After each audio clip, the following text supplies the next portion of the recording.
The following is a presentation of Bakersfield College Athletics.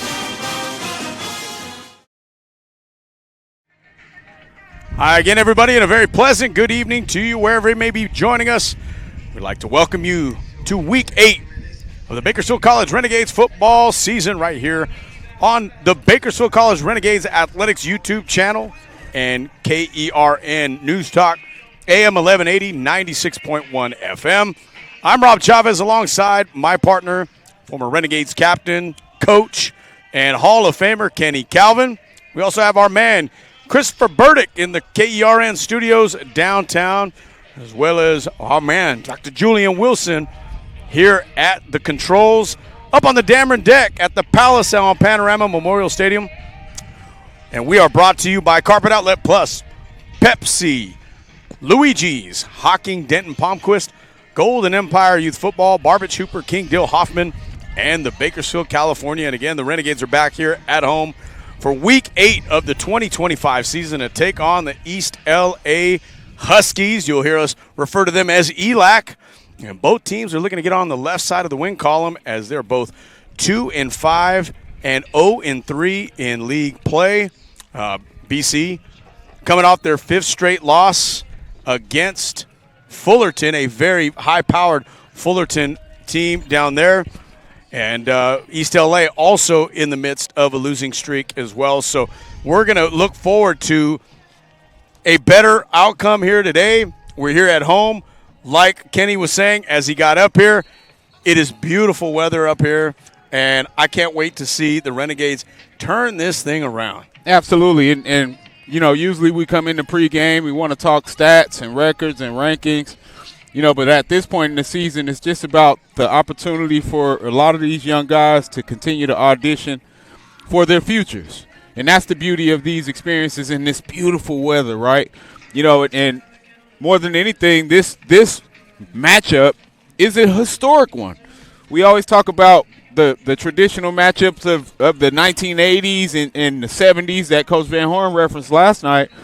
But even in your young broadcasting career along with me, we had opportunities to cover these matchups when both teams were trying to find themselves. So I think it's appropriate for our Bakersfield College Renegades at where we are in the season and ELAC at where they are in the season to have this kind of traditional matchup of former powerhouses trying to find themselves. And that's what I want to see out of our units tonight.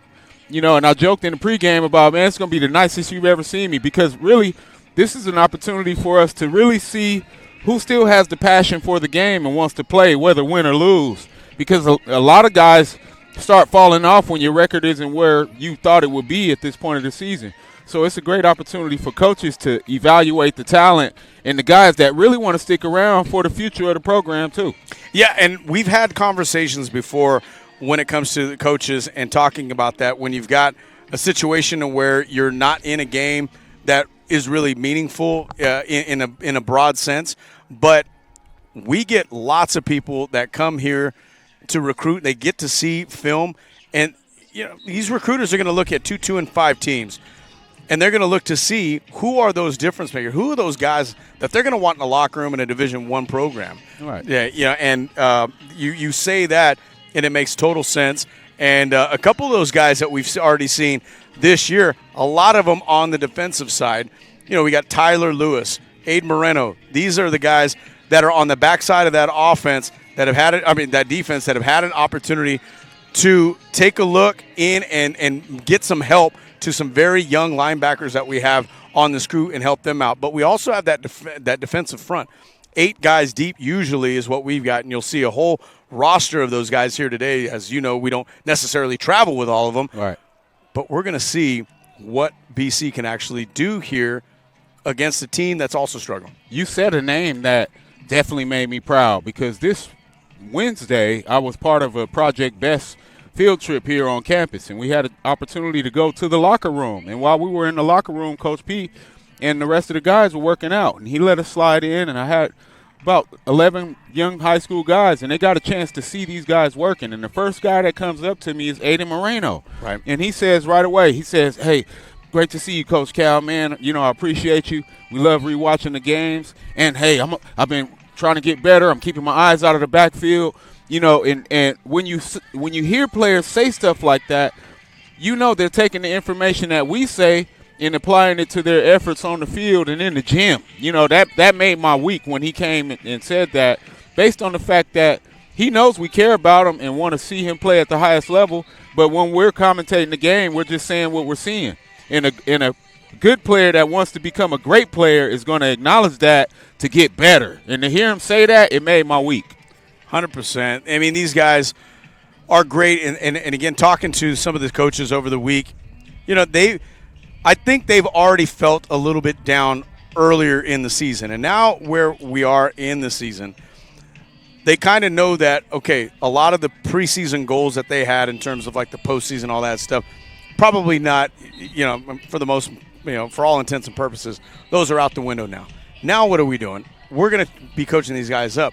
But none of these coaches have actually told me that any of these guys have given up. Right. They're coming to practice with a good attitude. That's beautiful. They're not a lot of me guys that are there. They're helping each other. They're in the weight room. They're doing all kinds of stuff with their coaches on their off time to try to get even better. So that's at least encouraging for everybody that's listening to this, everybody that's watching, that even though this team has been down, for the better part of this season, they're still together. They're together.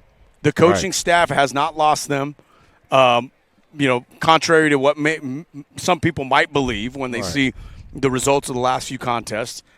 They are together. They are a team, and they're working to make sure that everybody that comes here and supports this program is proud. You make a great point, because it's easy to love when everything's going right? Isn't that a great metaphor of life? Yep. It's easy to love people when things are going great. But when things are hard is when you find out who really loves you, who really loves the process. 100%. Yeah, and to look on the field and still see a full roster of guys out there wanting to compete, that definitely makes you proud, no matter win or lose, because we're spoiled here. I say it all the time. We're so used to 10-win seasons and bowl games and playoffs that when it finally doesn't happen, now all of a sudden we're all professionals and know the right thing to do for everybody. So that's the beauty of seeing these guys persevere. And again, we don't have any idea yet. That the coaches are still working through it as to who's going to get the football first at quarterback. Is it going to be Carson Woods? Is it going to be Malachi Statler? They both have had flashes of brilliance throughout this season, also some down moments. But the down moments, not necessarily 100% on them. They've had some protection issues, but they've also had issues with drop passes. Right. So I'm looking forward to seeing who's going to get going, because that's probably going to be the guy that's going to get the majority of the snaps. I got a quick joke for you. Yeah. I wouldn't care if they ran the plays in alternated plays at this point, because we were spoiled, wanted one guy, we got one guy. We didn't want the back and forth. Now we're just trying to find the best way to win. So if we got to rotate Malachi and Carson in every other play, so be it. Let's just find a way to win. Let's see what we can do. The good thing is that we've got a couple of backs in Jadaniel, Bubba Nettles, and Ian Jernigan Superstars that are over 500 yards each in terms of total offense. We're also going to hopefully get to see them start today. But before we do that, we're going to take a quick timeout. We'll be back with you here in a few minutes after the playing of the national anthem down on the field. We'll be back right here on Current News Talk, AM 1180, 96.1, and on the Bakersfield College Athletics YouTube channel. All right, welcome back to pregame coverage of Bakersfield College Renegades football. Rob Chavez alongside Kenny Calvin, number 23, the Hall of Famer. Gang, gang. Got his Hall of Fame shirt on alongside Julian Wilson. We are live here on Current News Talk, AM 1180, 96.1 FM, and on the Bakersfield College YouTube channel. Kenny, we were just talking about a couple of guys that we've seen that have made us proud this season so far. They're representing as captains today. That's Bubba Nettles. Man. That's Tyler Lewis, number 9. And they're out there with the Hamburglar. With the Hamburglar, man. Hey, that was my favorite McDonald's character back in the days, because he was always grimy. The Hamburglar. Rubble. No, but hey, all jokes aside, Bubba Nettles in recent weeks saw diminished carries. And I was begging for him to get opportunities. And it's symbolic based on the fact that he and Tyler Lewis last week were two of the only guys. If you go and rewatch that broadcast, those were two of the only guys that played like it was still 0-0 in moments. all the snaps. Like, yeah, we had a few guys play tough in spots, but those two guys brought the hat every down. And it's not a surprise to see them named as captains because those were the two guys that had passion in their play last week. So coming in today, too, the East LA's got some stars as well on their of their own. They've got a guy in number 91. I'm going to get the correct pronunciation for this young man. It is David Chukwuemeka. He is one of the most highly sought-after defensive players from the JUCO level, and he's had a whole lot of people that have been recruiting him, and he's probably going to be playing Division I football at some point next season. But just to kind of give you an idea about young David here, he came in today with 30 tackles, 10 tackles for a loss, 4 sacks, a fumble recovery, and 5 pass breakups. So this guy on the defensive line is something to look at, and the East LA is going to get started off. They're taking it at their own 11-yard line. Good coverage on kickoff right there. Who, of course, was the first guy to make contact? Number 30, Isaiah Lucero. Our first Walker Mano sighting as well. Number 18 out of Shafter. So they're going to get the ball. East LA is at the 25-yard line, so a 13-yard return after that 48-yard kickoff. Excuse me, make that 53-yard kickoff. That's Logan Ebnet, quarterback for East LA. He came in, or he was the one of the captains tonight. Wears number 8. Big quarterback, 6'2", 215. As he looks up, and he gets it right out of bounds at the 42-yard line for a completed pass and a first down. Songbe Ginyu is going to get credited for that tackle as he forces him out of bounds. Yeah, Damari Taylor on the out route, but I couldn't get the sentence out of my mouth before the quarterback slung it on that deep out. That's a tough throw. And you see the NFL two-toe touch for the completion. He's trying to practice for hopefully playing on Sunday one of these days. So Ebnet fakes the handoff, and he passes it out into the flats. And that's going to be to number 34, Pharaoh Naea. Songbe Ginyu again on the tackle. He's very busy and active in the secondary. You got to love how he plays with energy and effort, too. Surprised he wasn't one of those captains. 2-yard pickup to the 39-yard line. It'll be 2nd and 8. Ebnet with one single back behind him out of shotgun. And he's going to hand it off to that back, and that is C.J. Bozeman, the lead rusher for the Huskies. He brings it up to the 42-yard line. So we're going to have a 3rd and 5 and an early test for this defense. Yeah, the defense did great in moments earlier in the season on 3rd down, but in recent weeks we struggled to get off the field, and that's led to some long drives by opponents. Got to make sure we take advantage. Trips open set for Eli. So Bozeman again behind Ebnet. Once again, ball spotted at the 42-yard line. Ebnet out of the shotgun. He looks up in pass formation. He's going to get out of the flash. That's going to be picked off. Richard Gooden has nothing but green grass and a red end zone in front of him. Touchdown, Renegades. It's been so long, but boom! Our first touchdown in a week or so comes off defense. And what I always say, when you got an offense that's struggling, we have to find a way to create scoring opportunities defensively. Thank you very much, Richard Gooden. Fantastic read on that play. When you see something like that is an unabated interception, pick six to the house, you got to know that this young man was doing his homework and watching film on that same sort of a pass. So Ebnet really telegraphed that pass, and Gooden was able to take it in as we get Carlos Villa, who is now perfect. 20 of 20 for Carlos Villa. Let's stay here because on my way up the stairs, I saw a great man sitting with his grandson. His name was Jeff Chudy. And one of the things he taught us how to do was read quarterback shoulder pad level and drop to know what routes are coming. That quarterback opened up to the right side, clear out route, shoulders still level, which means he's not throwing up. He's throwing at the same level. Richard Gooden breaks on the ball underneath the route. That's textbook Chudy Gang, McGill, Thompson DB coverage. And he broke right at the right moment. As soon as Ebnet set up to pass, stuck his foot down on the ground, Gooden was already there on that pass route right in front of his receiver. Touchdown Renegades, and it is 7-0 with 13-12 remaining in the first quarter. The kind of energy we've been waiting for quite some time. I mean, and that's all it takes. We talked about the importance of finding other guys that want to contribute to the greatness of this great institution, and that's how you do it. But Richard Gooden, he started the season like that. So we're going to see Carter Kolsar. Yeah, that is Gooden's third pick of the season, and his fifth turnover as well, too. So fantastic work to young Richard Gooden, the sophomore out of Independence High. This kickoff is going to be taken at the 3-yard line.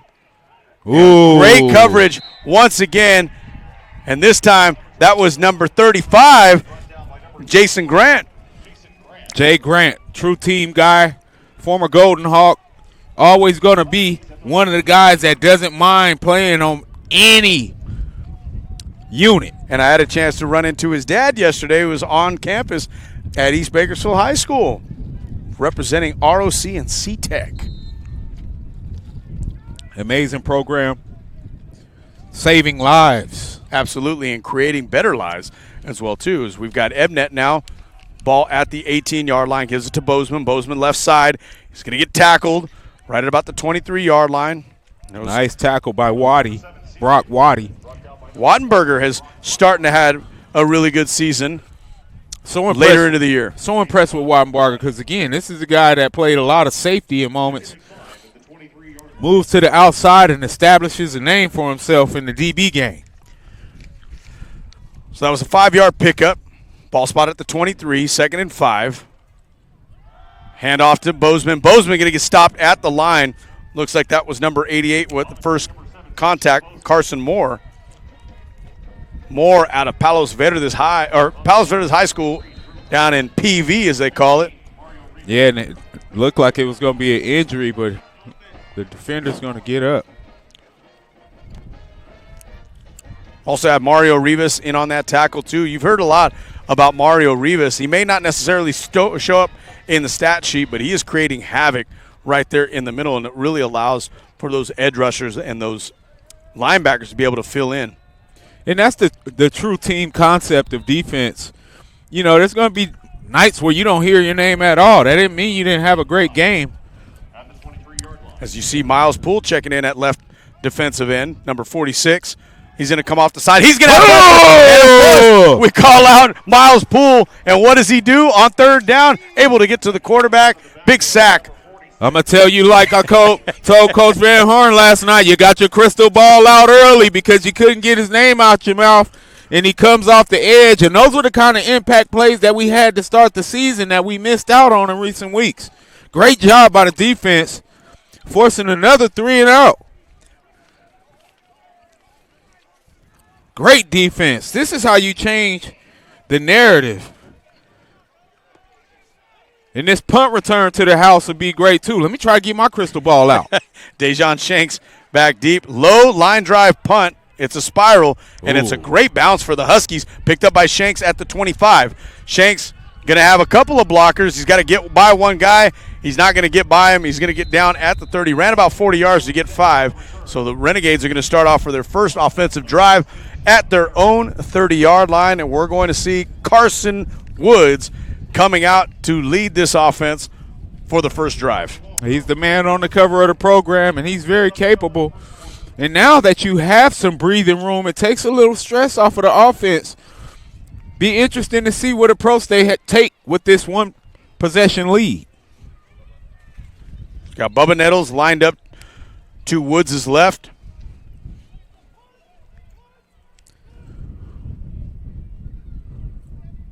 Pistol Woods spread formation. Changing the cadence at the snap. Gives it to Nettles. Nettles up the middle. He's going to pick up about 4 yards to the 34-yard line, bring it up a 2nd and 6. Winning first down is what it's all about. It's one of the things the Hall of Famer Rick Van Horn always references. And 4 yards on first down is a win. Big Larry Thomas, 6'2", 320 with that tackle. Woods, once again, changing the play at the line of scrimmage, gets back in a shotgun formation. Fakes the handoff to Nettles. The pass is going to be intercepted. It was out of the hands of Dylan Johnson, and it was picked off by number 10, Justin Wyrick, out of Bishop Salesian High. And that is one of those things, again, where it was in and out of the hands of the receiver. Excuse me, that was number 19, Travion Baker, yet another highly recruited player for East LA. The tough thing about seeing that ball be thrown, the underneath linebacker was there and the corner was there on the triple top. Coverage. You basically threw that ball because that's where you want it to go pre-snap. You have to know you can't throw that ball and eat that so you can live to fight another down. Too early of a risk for Woods. So now the Huskies have the ball at the Renegades' 13-yard line, 1st and 10. They give it to Bozeman. Bozeman's going to get out in space, and he's able to pick up about 5 yards. But he was almost wrapped up behind the line of scrimmage and was able to string that out to the 8-yard line, make it the 7, so it'll be 2nd and 4 from the 7. Yeah, and the defense put right back in a tough spot after some inspiring play. Got to go ahead and get ready for the task. Backs against the wall, pistol spread formation for Eli. Ebnet out of the shotgun, hands it to Bozeman. Bozeman bounces out to his left. He's got a block. He's down inside the 5-yard line. Going to be enough for the first down. Tackled by number 7, Aiden Moreno. Yeah, that's a big-time tackle by Moreno. Saves a touchdown. Saves a touchdown for sure. Here's an opportunity for the defense to really bow up. You got to think that Eli at this point in the season, it's going to be 4-down territory for them as well. Yeah, four plays to get 1 yard here. They've got an I formation now set up. They're going to hand the ball to Bozeman. Bozeman's going to get blown up by Carson Moore. Loss of 5 back to the 6-yard line. And I'll tell you what, Carson Moore blew right by the fullback, Jared Andrade, out of Roosevelt High. And now it looks like Eli's going to keep their offensive personnel out there. Well, it's a 2nd and 5. Second and 5. They picked up the first down. Up the first, okay. So it actually brought it back 4 yards to the 5. Wow. 2nd and goal from the 5. Big play right there for Carson Moore. Yeah, huge play. Moore now split to the right. Miles Poole on the other side of the defensive line. They send 4. Passes into the end zone, and it is complete for a touchdown. Ebnet was able to find number 1, Jonathan Alexander. Yeah, the defense released him and allowed him to run past him because what you're telling yourself is if he's going to catch it, it's going to have to be a perfect ball, and that's exactly what that was from Ebnet, putting it right where it needed to go through that zone defense. Tough situation for the defense after playing inspired, and you find yourselves backs against the wall. Those are what we call POTs, points off turnovers. So we're going to get the extra point attempt from East LA. It is up, and it is good. We're going to take a quick timeout here as the Huskies have tied it up with the Renegades 7-7 with 8:40 remaining in the first quarter right here on Current News Talk AM 1180, 96.1 FM, and live streaming on YouTube. Welcome back to first quarter action of Renegades football as the Renegades are tied with the East Los Angeles College Huskies. Ball finally going to get picked up by Ian Jernigan at the 17. Jernigan is up the sideline. He's going to get corralled out of the end zone close to a face mask, and there's going to be a penalty right there as he gets pushed out at the 50-yard line. Jernigan's another guy week in and week out. He's going to play tough and take advantage of his opportunities. We got another flag way back here at the 27 as well, though. It's going to be interesting to see what this was. Jernigan was pulled out of bounds at about the 50-yard line by Wyrick, and it looked like Wyrick's hand was up in the area of the face mask and the back of the helmet. And it's good to see that you get guys and playmakers like Jernigan, give him the opportunity to return some kicks. I know he had a little bit of problems picking it up back there. So we've got a holding during the return against BC. And so that's going to mark it back 10 yards to the 40. Or maybe it's from the spot of the foul.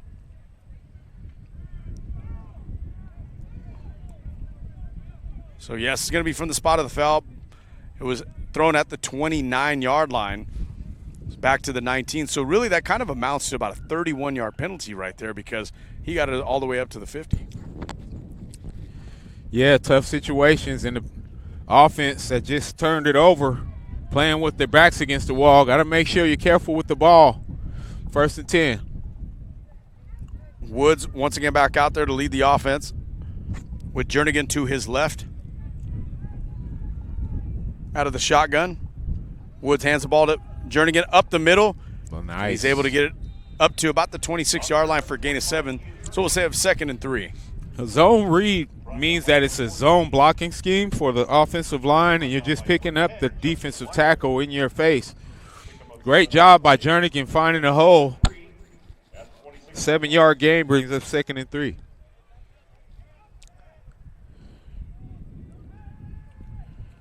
Woods out of the shotgun, checking with the line of scrimmage.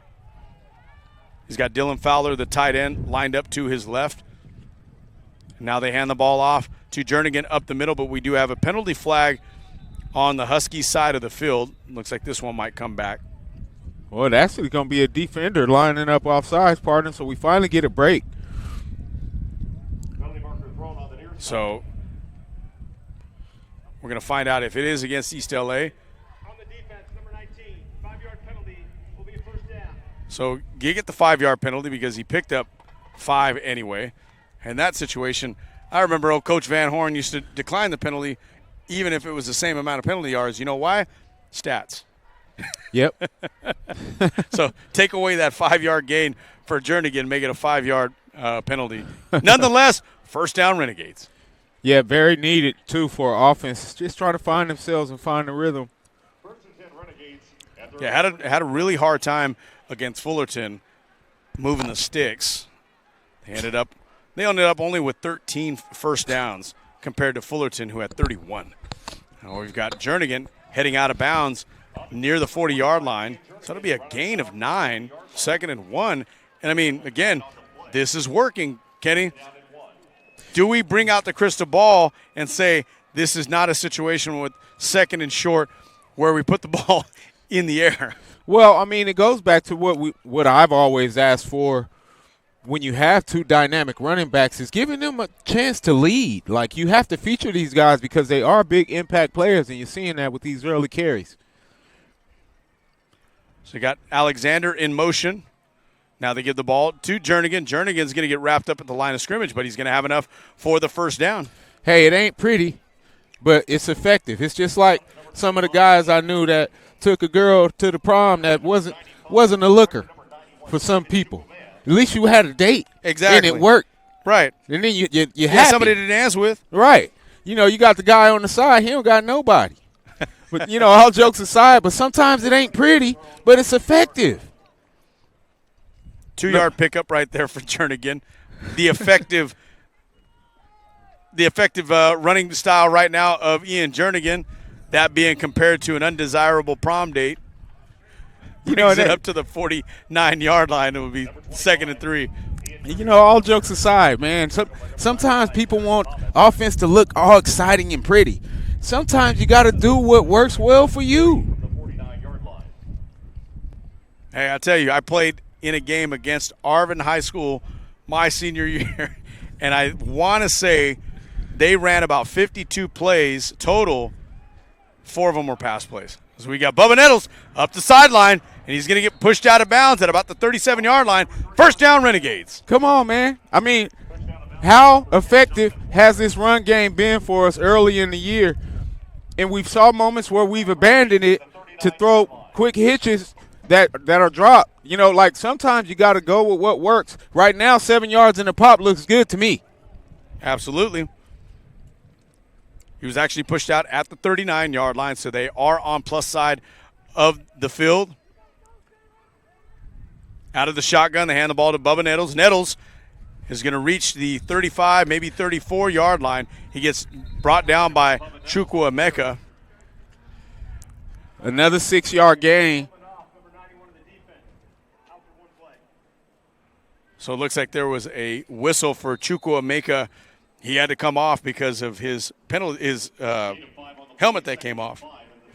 You know, the beauty of having a good, solid running game is it takes the pressure off of these quarterbacks, and they don't have to worry about making those tight throws once this play action comes.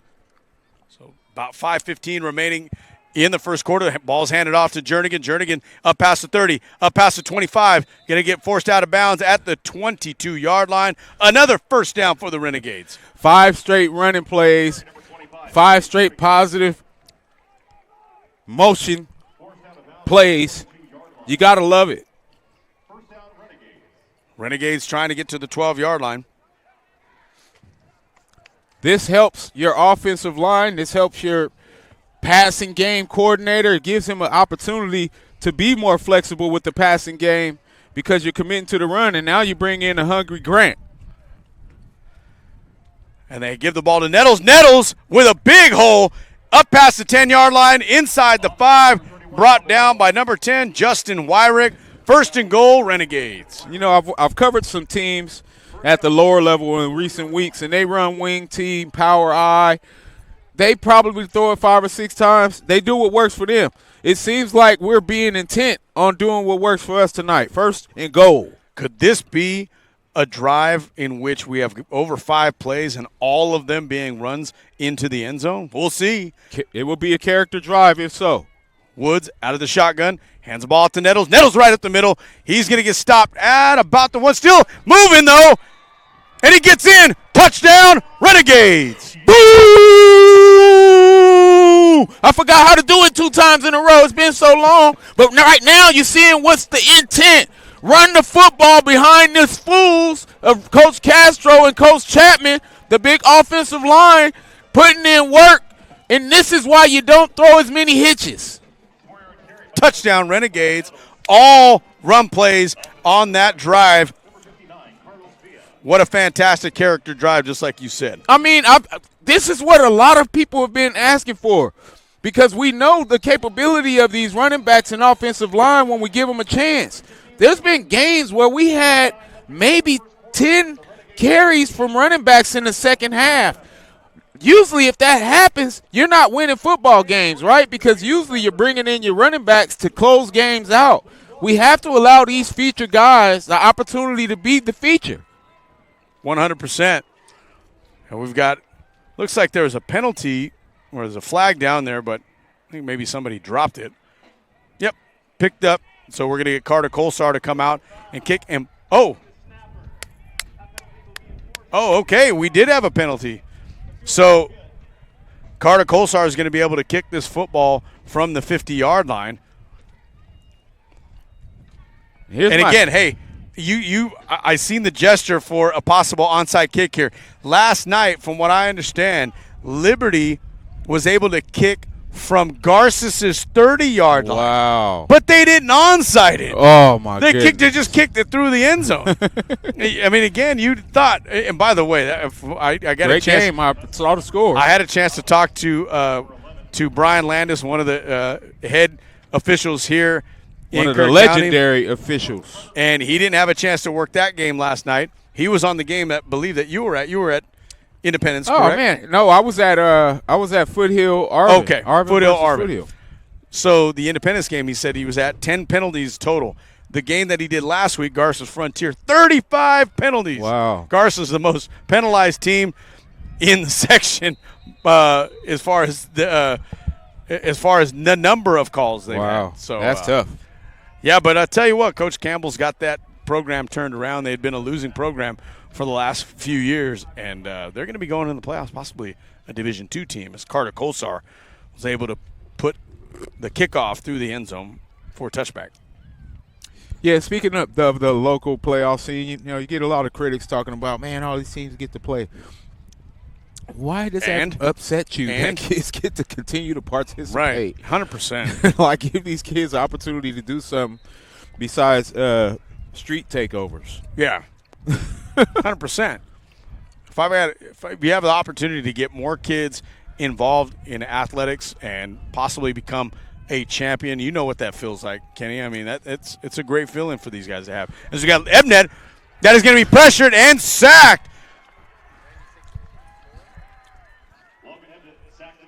100 miles an hour was the speed in which Miguel Cepeda was going at. Amazing job by this defensive front. We've already seen some impact plays from the Renegades.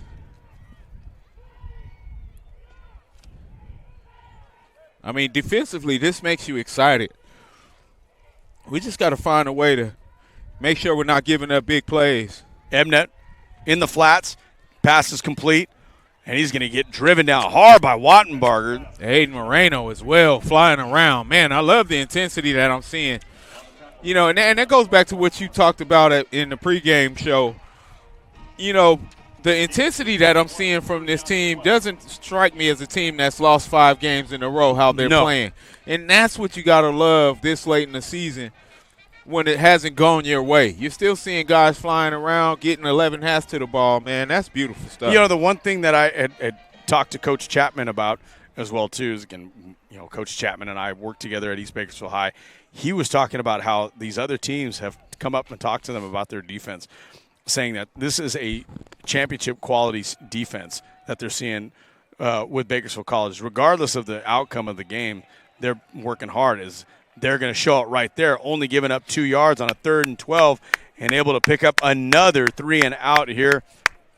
Making me proud. Grayson Smiley Rogers and number 34 for the Renegades in on that tackle, Blaine Newdorf out of Taft High. Inspiring stuff based on the fact that it's so easy to give up on yourselves when you're at this point in the season. We're not seeing that defensively tonight. You get the punt away. Nice spiraling punt right there. Going to be taken by Shanks at the 32-yard line. Shanks goes backwards for a little bit, finally finds a crease. We've got a penalty on the play, and Shanks is going to get away, but going to finally get brought down at about the 42-yard line on ELAC's side of the field, but this might come back for a hold. Still very exciting and confidence building for Shanks, who's had some small glimmers of hope. One thing that's not Renegade-like, we haven't had one kickoff return to the house. Not yet. Not yet. Like, in the spirit of guys like George Jones, Derek Vickers, Chris Thompson, Jacoby Pointer Caldwell. Like, Brandon Speedy Banks. Right. We've always had guys that could take it the distance. And it makes it so easy on your offense when you can do that. Still waiting on that one explosive play. Speaking of JCP, the most valuable pointer, seen him that he was down at a Rams game last week. Cool to see. He was definitely an exciting player to watch. So after the holding penalty during the return, Renegades are going to start it at their own 32-yard line with 1:39 remaining in the first quarter. Ball handed off to Jernigan. Jernigan up the middle. He's got a lot of room. Big carry, still on his feet, pumping those feet to the 40-yard line on ELAC's side of the field. First down, Renegades. 30-yard run for Big Journey. And do you think there's been some conversations in the locker room recently on how we want to approach these games? 29-yard pickup for Ian Jernigan. 1st and 10 for the Renegades at the Huskies' 40-yard line. We've got about 70 seconds remaining on the clock for this first quarter. Jernigan remains in the game. The deep back, Morse in motion. They hand the ball to Jernigan once again up the middle. And he's going to stutter step. Shades of Jalen Joystick Hankins. I mean, beautiful thing to see. 8 straight runs now from this drive to the last in a situation where we're averaging upward of 8 yards a pop, you got to think that this is something that could have helped us in the past, but glad we got it going. 2nd and 5. Ball at the 35. Woods out of the shotgun. Might be the last play of the quarter with about 25 seconds remaining. Jernigan on left side, power. He's going to get up near the first down, gets stopped by Wyrick just short of the 30 and the first down goal to get. So we're going to have 3rd and short, and we're probably going to be flipping the field here as time is running out, and that means we are also going to be taking a timeout here as well, and that will do it for the first quarter. 14-7, Renegades have a lead over the East LA College Huskies right here on Current News Talk, AM 1180, 96.1 FM, and live streaming on the Bakersfield College Athletics YouTube channel. Right here on Current News Talk, AM 1180, 96.1 FM, live streaming on the BC Athletics YouTube channel. Rob Chavez alongside Kenny Calvin, Jesse Sanchez, Julian Wilson, Chris Burdick in the studio. We've got handoff on 3rd and very short, and we're going to lose a yard right there. So now it's going to be 4th down. And exactly what I asked for, right? But you like it because you didn't lose any yards. You just got tackled at the line of scrimmage, basically, or a 1-yard loss, and you're still in the position for a makeable 4th down opportunity instead of dropping back 15 yards and pulling yourself out of that situation. So let's see what we go with on 4th and 2. So that was the first 3rd down of the day for Bakersfield College and first 4th down for BC. And the pass is going to be incomplete. It was intended for Morse. He had him open. He was beating a linebacker to that spot, but wasn't able to get it completed. And so turnover on downs for the Renegades.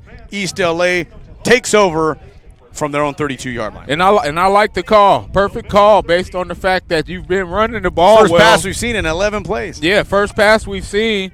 You had what you wanted, but he had to get it over that outstretched backer's hands, which created the tougher throw. But again, you like the drive based on the fact that it changed field position, and it gave yourselves the opportunity to give the defense a break for a little bit. So Ebnet back in there with Bozeman behind him, out of the shotgun. Ebnet hands it to Bozeman. Bozeman off left side. First contact was not able to make the tackle, but then Aiden Moreno cleans it up at the 36-yard line for a gain of 4, 2nd and 6. Got to love the intensity of Aiden Moreno so far tonight. It's probably his 4th tackle. He's finding the ball very well. Safety is a very tough job because you're the last line of defense, but you're also an extra linebacker and have pitch responsibility and have to force guys back inside. So 2nd full tackle right there for Moreno. He had another assisted tackle earlier. Now we get pressure. Ebnet flushed out of the pocket. He looks up, and his pass is going to be complete. Oh, and the ball is out. Ball's out. Looks like yes, the Renegades sir. are going to have it. Fantastic play. Walker Mino is able to come in and pick that up. And we're going to try to find out who got that strip as well, too. I always say it. Get a hand on something. You never can underestimate the power of just touching something. You didn't make the tackle, but as he's going by, you're still working active hands through the wrist, and you strip the ball. And Walker Mino, welcome to the show, young man. We've been waiting on you. So it was number 21, Brock Wattenbarger, with that forced fumble. Brock Watty. It's in his blood. Immediately, who do you see over there? But James Fat McGill went over and congratulated him. So we've got to run up the middle, and a penalty flag on the play as Bubba Nettles went up the middle for about 4 yards. We're going to see if this is going to come back. Yeah, I was right at the mesh point. Look like they may get Jernigan on a hold. Oh, it's actually going to be a Fowler.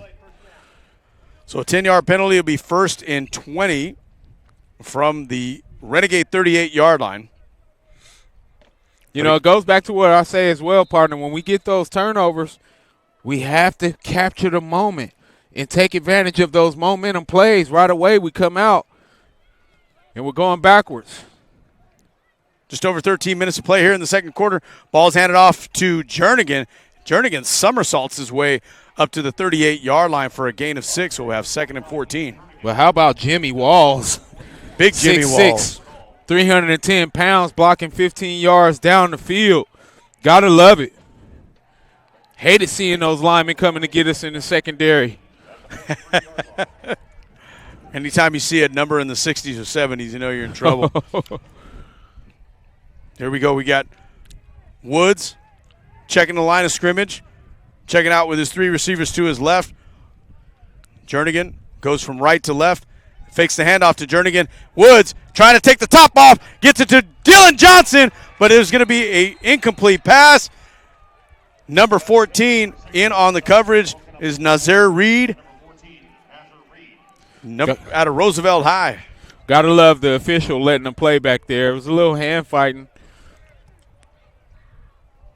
Johnson tried to push off a bit. The official allows him to, and also allows that defensive back that's playing the ball in highest point. And again, it's probably about physical. The third or fourth time in the last few games we've seen a deep ball underthrown by Woods as he get carried by Jernigan. Jernigan had to avoid being tackled for a loss, and he was able to at least get 3 yards up to the 46-yard line, but this is going to be a punt situation here for the offense. Great defense by the Huskies, finding a way to get off the field. And now they're sending 2 back deep, and number 3 and number 11 is going to be Jaden Thomas and Victor Rodriguez, both speedsters, as the amazing Annalicia shows up to the Dammer deck with some pizzas. Pizza time. Tell you what, I've been spoiled with some good food. I'll talk to you a little bit about it over the last week, and I'm sure you're going to be interested because Kenny's always a foodie. As the punt gets away, and it is fair caught at the 22-yard line. Had a chance to go to a birthday party last night. Got to give a quick shout-out to my cousin. It's not his birthday yet. It'll be tomorrow, but we celebrated him yesterday. Happy birthday to Michael Gary Aguilar II. He turns 40, former East High Blade back in his time. Happy cake day, Mark. But went to Lengthwise, and Lengthwise was some fantastic food.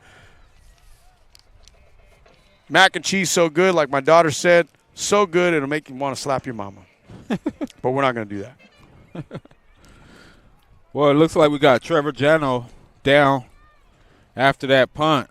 You know, hopefully it's nothing too serious. Yeah, Jano, one of the big energy guys that brings him out of the tunnel. A round of applause for Trevor Jano. Are you hurt or are you injured, Jano? Way to get up, big fella. That's what coaches used to tell you when they thought you was BSing back in the days. As you see the amazing Dr. Baker out there. Hall of Famer. First and 10 for the Huskies at the 22. All right, the defense has created some opportunities, but again, unless you're turning those into scoring opportunities, sometimes they go for naught, right? That's exactly what just happened. Now we got to make sure we're keeping that same intensity and trying to get the ball into the zone ourselves. Shotgun double set. Ball fake to Thomas. They get the ball out to number 1, Jonathan Alexander. He gets out of bounds at about the 30-yard line for a pickup of 8, so it'll be 2nd and 2. Got a new back in there behind Ebnet. That is number 4, James Thomas Jr. the third at a losing or high. Shout out to the Dan Patrick Show. I just added the junior in there. All right, very soft coverage by Gooden on that last play. You can tell they're going to take those if they give it to them. Quarters coverage for the Renegades, 40 even front.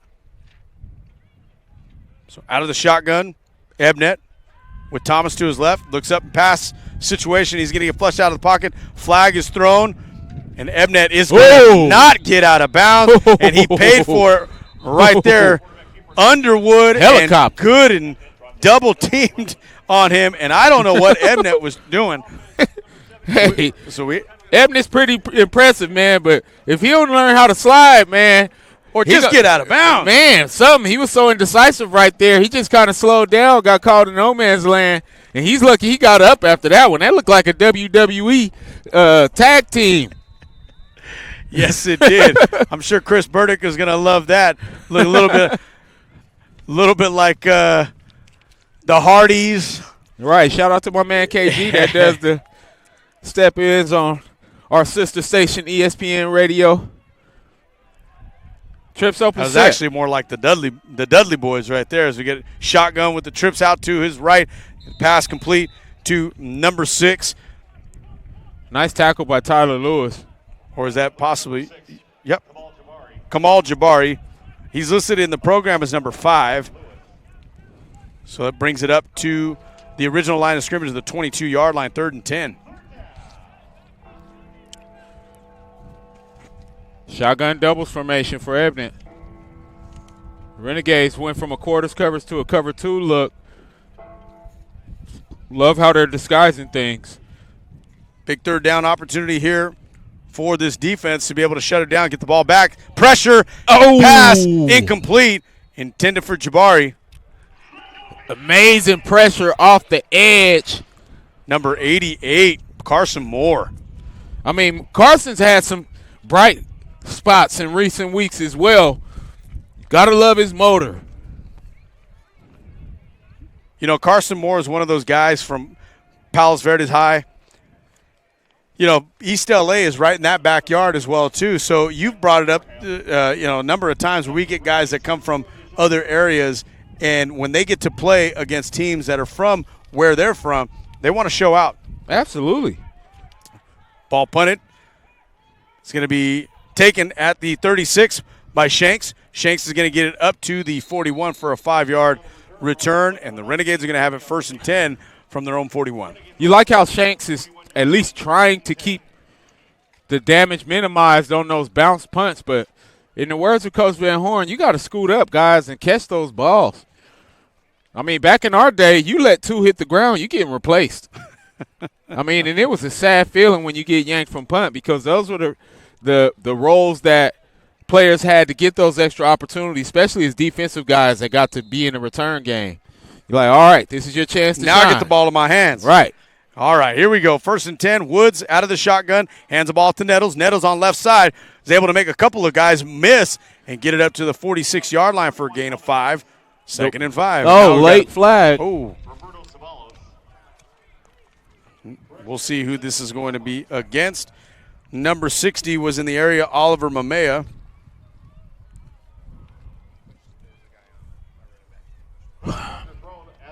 So if this is going to be a penalty against the Renegades, likely it'll be from the end of the run. Personal foul against Mamea. So now we're going to have, looks about a 1st and 20. You just Actually, can't it's have going to be 2nd and 20 because the result of the play counted. When you're not performing very well offensively, the last thing you can allow is dead ball, unsportsmanlike conduct penalties by your offensive line. Just over 10 minutes to play here in this first half. Renegades up by 7, 14-7. And again, those are player issues. That's not a coach's mistake there. Fake handoff. Woods is going to look up top. He's got a man over the middle. That's Dylan Johnson. Johnson was able to come up with a catch. Fantastic ball to Dylan Johnson. 1st down, Renegades. You see the potential Carson Woods has when he has a pocket and some time. He stepped up into the pocket and delivered that skinny post on target.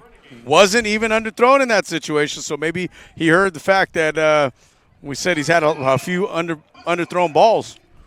Well, we've challenged him to stretch the field because, and it really hasn't been his fault. A lot of the play calling was minimizing his down the field success. So now we got a run up the middle by Nettles, brings it up 3 yards to the 33-yard line.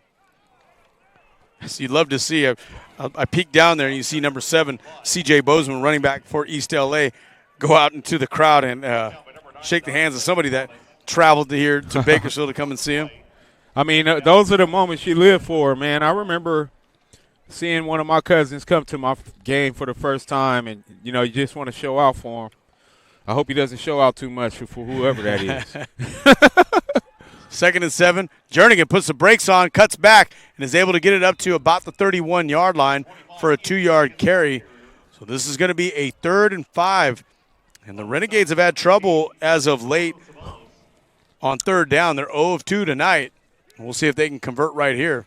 You got to believe this is probably 4-down territory. So what do we say, Kenny, when you're trying to make things manageable? Yeah, and we're doing that, and you got to love it because it opens up your playbook with 3rd and 5. Shotgun pro formation for Woods. In that pro formation, Nettles to his right, Jernigan to the left. Just over 8 minutes to play in the first half. They give the ball to Jernigan. Jernigan cuts back a couple times. He's got the first down, but we've got a penalty flag that was thrown when Jernigan was about 3 or 4 yards past where that flag was thrown at. Yeah, that's one of the things that drives viewers crazy when the flag comes out late. Jernigan is 13 yards through the hole already, and the flag comes out. And it takes away an amazing run by him because he was going east and west, and he stuck that foot in the ground, and immediately you see the impact of that as he gets 6 to 7 yards right after the foot goes in the ground. That's what they mean by getting north and south. So instead of a 3rd and 5, actually would have been a first down right there. We got a 3rd and 15 back at the 41-yard line. Erasing the efforts of what Kenny was just talking about with Ian Jernigan. It's the second huge call, nullifying some good productivity by an offense that's continuing to try to find themselves as we have the ELAC timeout. So with that timeout, we're going to take a pause here on Current News Talk AM 1180, 96.1 FM, and on YouTube.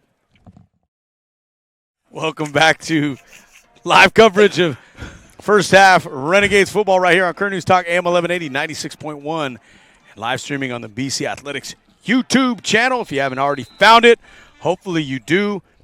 Like and subscribe so this way you can always get Renegades action. Not just always football. We got soccer, volleyball, basketball is coming up. We're going to highlight some of that at the half as we got Nettles in motion. They pass it out to Nettles, and that pass is incomplete. So now here comes the punt unit where we were in 4-down territory inside the 35-yard line, now going to be in punt formation. One thing about the rocket screen is it's a timing play, and as you see Woods get the ball, he patted it once and he patted it twice. Usually on that rocket screen, if you're not letting it go on that first release, that backer's already out there, and that's why that ball is dropped. Lucky that wasn't a huge hit and a fumble, so we can change field position. So you got Mark Bandy, the deep snapper, number 37, out of Frontier High, getting it back to Aronson. Nice, beautiful punt. Nice punt. And it's dropped. And it's going to be picked up at the 11. Woo! Oh, we got to have a guy closer to the ball there. Ben Spears, I don't think, knew exactly where the football was. He was in coverage, but didn't get his head around to see exactly where that's at. And usually you got a guy on the sideline that's telling you where to go. But in that situation, he lost it. 1st and 10 for the Huskies. Great punt right there by Aronson. Aronson has had some very impressive punts since he's come in.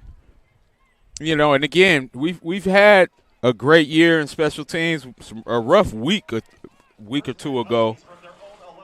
But we've had some success, and that was a nice one.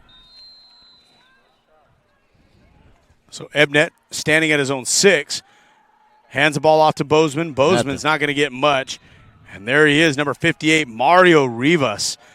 Got a lot of energy out there. Loss of 2 back to the 9-yard line. So it's going to be 2nd and 12. Rivas is a guy that never gives up on the play. Have to love his intensity. Defensive linemen like him and Miles Poole make us great as DBs. And right now it would be nice to get some pressure. Yeah, Bozeman came in today averaging about 5 yards a carry, only 2.7 so far today.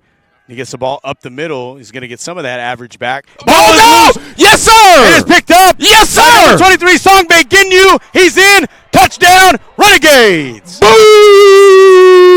I got my crystal ball out too, ladies and gentlemen, because I told you all we need to do is continue to make effort plays on defense. Great job tackling and stripping. We talked about that in recent weeks. When you got a guy that's continuing to try to get those extra yards, you got to continue to claw at the ball.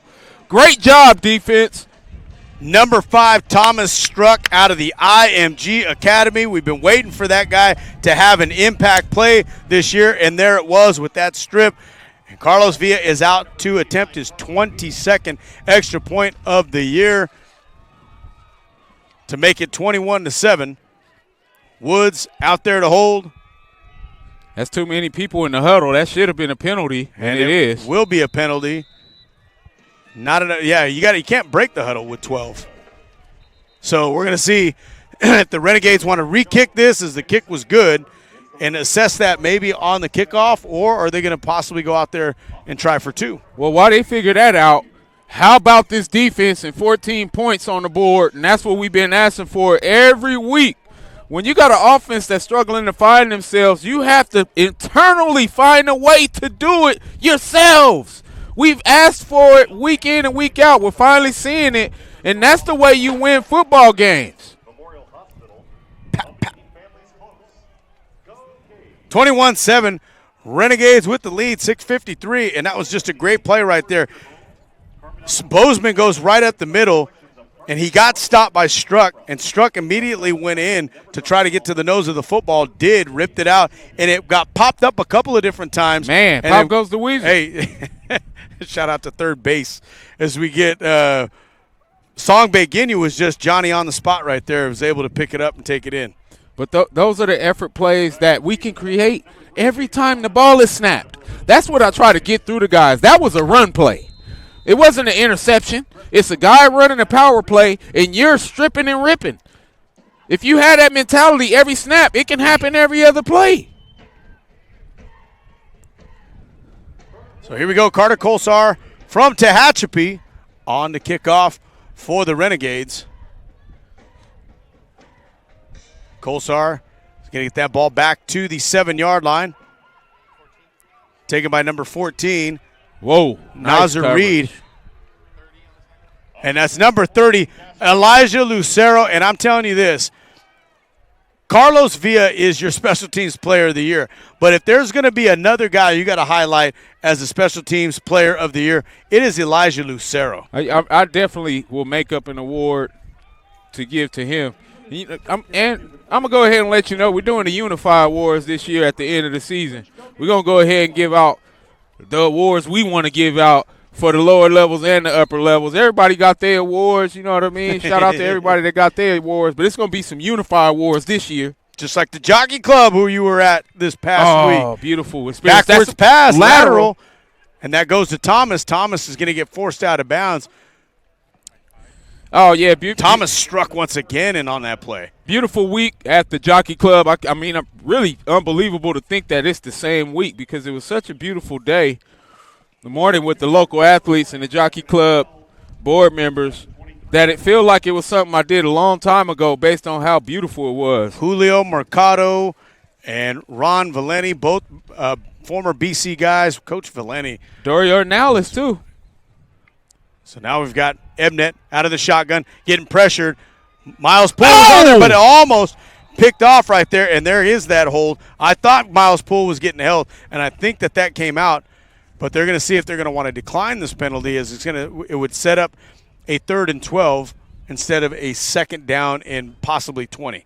But you see the trend here. You see the energy level raising up on defense, and how every other play is dang near a pick or a fumble or something. When you're playing high level defense, that's what the game turns into. So it was a hold against East LA with 6:08 remaining in the second quarter. Renegades up 21-7. So they bring the ball back to the 12-yard line after that holding penalty. So 2nd and 22. Ebnet looks to his right. Pass out in the flats is complete. And that is number 11, Victor Rodriguez. Rodriguez forced out of bounds by Richard Gooden. So now we're going to have a 3rd and about 14 from the 20-yard line. Huskies got to get to their own 34 to pick up a 1st down. Big 3rd down opportunity right here. So with this set, partner, you got 3 to the right, 1 to the left. What you're going to see here is the inside guys looking to use the backside of this field and cross the field, as well as the opportunity for that backside receiver. So Ebnet Pressure from the backside. And it's picked off! Richard Gooden is going to have his second pick six of the day. Touchdown, Renegades. Boo! I'm telling you, when you playing at all levels of defense at the highest level, anything's possible. This is how you dictate games and win when offense isn't going right. You score yourself. Gotta love it. That was a lot of Kevin Garnett energy right there. Anything is possible. Come on, man. 2 picks to the house. When you've been struggling, that's the kind of energy and effort we've been looking for weeks. When it's not going right offensively, we have to be those kind of madmen on defense. And shout out to the madmen. As Carlos Villa puts it up and in, 23 for 23 for Carlos Villa. 18 points put on the board by that defense. Fantastic play so far today by Richard Gooden. He is having a game of his lifetime. I mean, this is the kind of effort and energy we've asked for defensively when things aren't going right on the opposite side of the ball, as we have Hall of Famer and Renegade legend Mr. Manning come up to the box. Like, it's this is what you need when you're not performing at that optimum level. And now we have 3 defensive scores on the board. Doesn't that take the pressure off your offensive play calling? Isn't that a beautiful thing to have? 28-7 Renegades with 5:22 remaining, and you said it. You know, sometimes when you need a score, you just got to look at your defense. I've been asking for it. I mean, if you go back and listen to some of our previous games, all I've asked for was one guy to try to figure out a way to how we can get some points defensively when we're not getting things done offensively. To see it happen 3 times is a beautiful thing, man. I've had an amazing week. We just talked about that on the last break. And this is how you reward me with DB Gang specials. Big kickoff is going to be taken at the 4-yard line.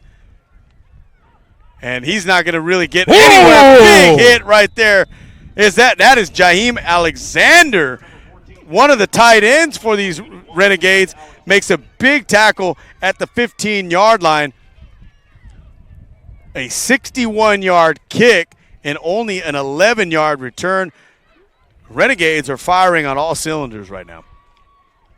Woo! I mean, something about an environment when you're creating your own opportunities. It's a microcosm of life, because some people have things handed to them. Other people work for them. The defense is working for this money right now. And this goes back to what we were talking about in the pregame, that these guys have not stopped.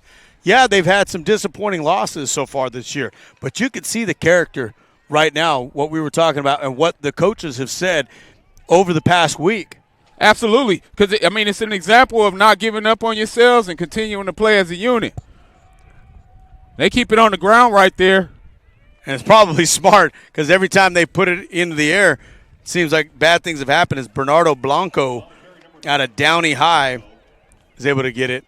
I mean, it up feels to about the 14. It feels 19. good to see it happen to somebody else for a change, because we've had our own struggles offensively. Yeah. But it shows you what happens when you continue to put that ball in the air when you don't have to. It turns into bad things. Yeah, good to be on the other side of what the kids are calling BTA, right? Right. Kenny's, we got ball taken to the 24, to the 19, excuse me.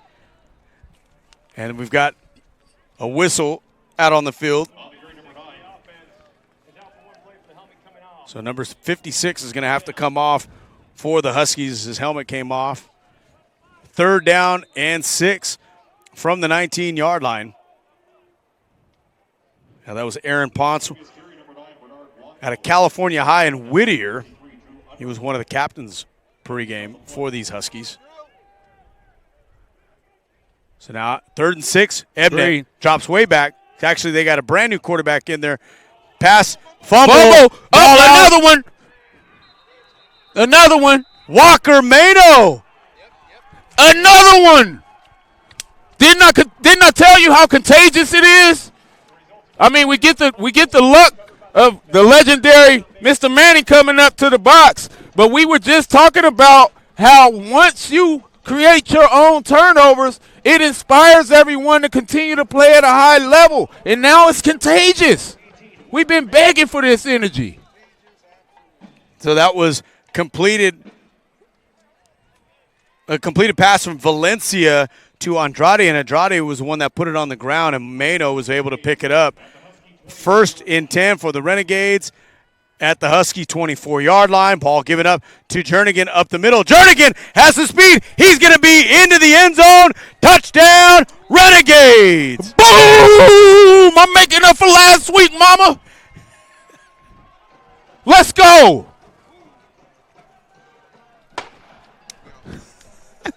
We up here missing our fives, our high fives, and everything. We have been used to this. We need to get back to giving high fives to each other. That's how long it's been since we've been able to celebrate. We acting like we don't know how to high five anymore. Act like you've been there, Kenny. I know, but all jokes aside, as Annalicia comes back up, the energy level on defense has transitioned to the offense, and now we're finally seeing some productivity on both sides of the ball. You got to love it. And 24 of 24 so far this year for Carlos Villa makes it 35-7. The Renegades have put up 5 touchdowns, 3 on the defensive side of the football, and that last one from Jernigan from 24 yards out.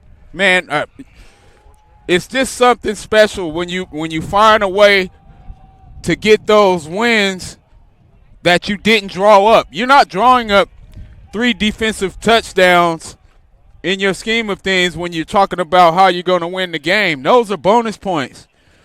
And to get that effectiveness in the first half, this is inspiring. I mean, this is a defensive output that we seen early in the year from these Renegades that did a number on Santa Ana to begin the season. They held teams like Ventura and Golden West, who were in the top 5 in the state, to less than half of their average. I mean, we've seen this all year so far. So for those of you guys who are listening who's had an opportunity to see some of these games against Fullerton, Cerritos, it has not been for lack of effort on the defensive side of the ball, which, you know, even though this was an offensive touchdown right there, give credit to the defense for giving it to them at their own at the Husky 24 as the ball is taken by Rodriguez at the 5-yard line. He gets it up to the 22. Number 35, Jason Grant, and, of course, number 30, Elijah Lucero in on that tackle. So impressed with Lucero's energy level on kickoff. I mean, this is a well-put-together first half. But one thing about our year, we've seen us let off the gas. We got to keep this same energy level throughout the contest. So we got Valencia in at quarterback for ELAC. Handoff up the middle. Good run there by number 7, C.J. Bozeman. Very nice, strong run by Bozeman. Shades of a number 7 that I played for back in the day, or I played with back in the day, my boy, Brian Robinson. Wow, B-Rob. He was an athlete. Oh, man. My man B.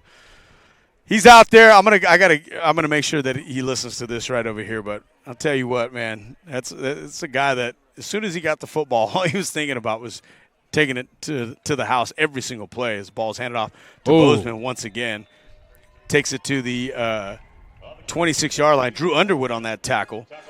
But yeah, Brian, he wore 25, and then when he gets to the varsity team, they tell him, you know, the Stars have single numbers, man. And he goes, so what number do I pick? And they're like, we don't know.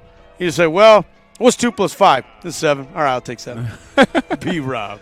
So all right. 3rd and 6.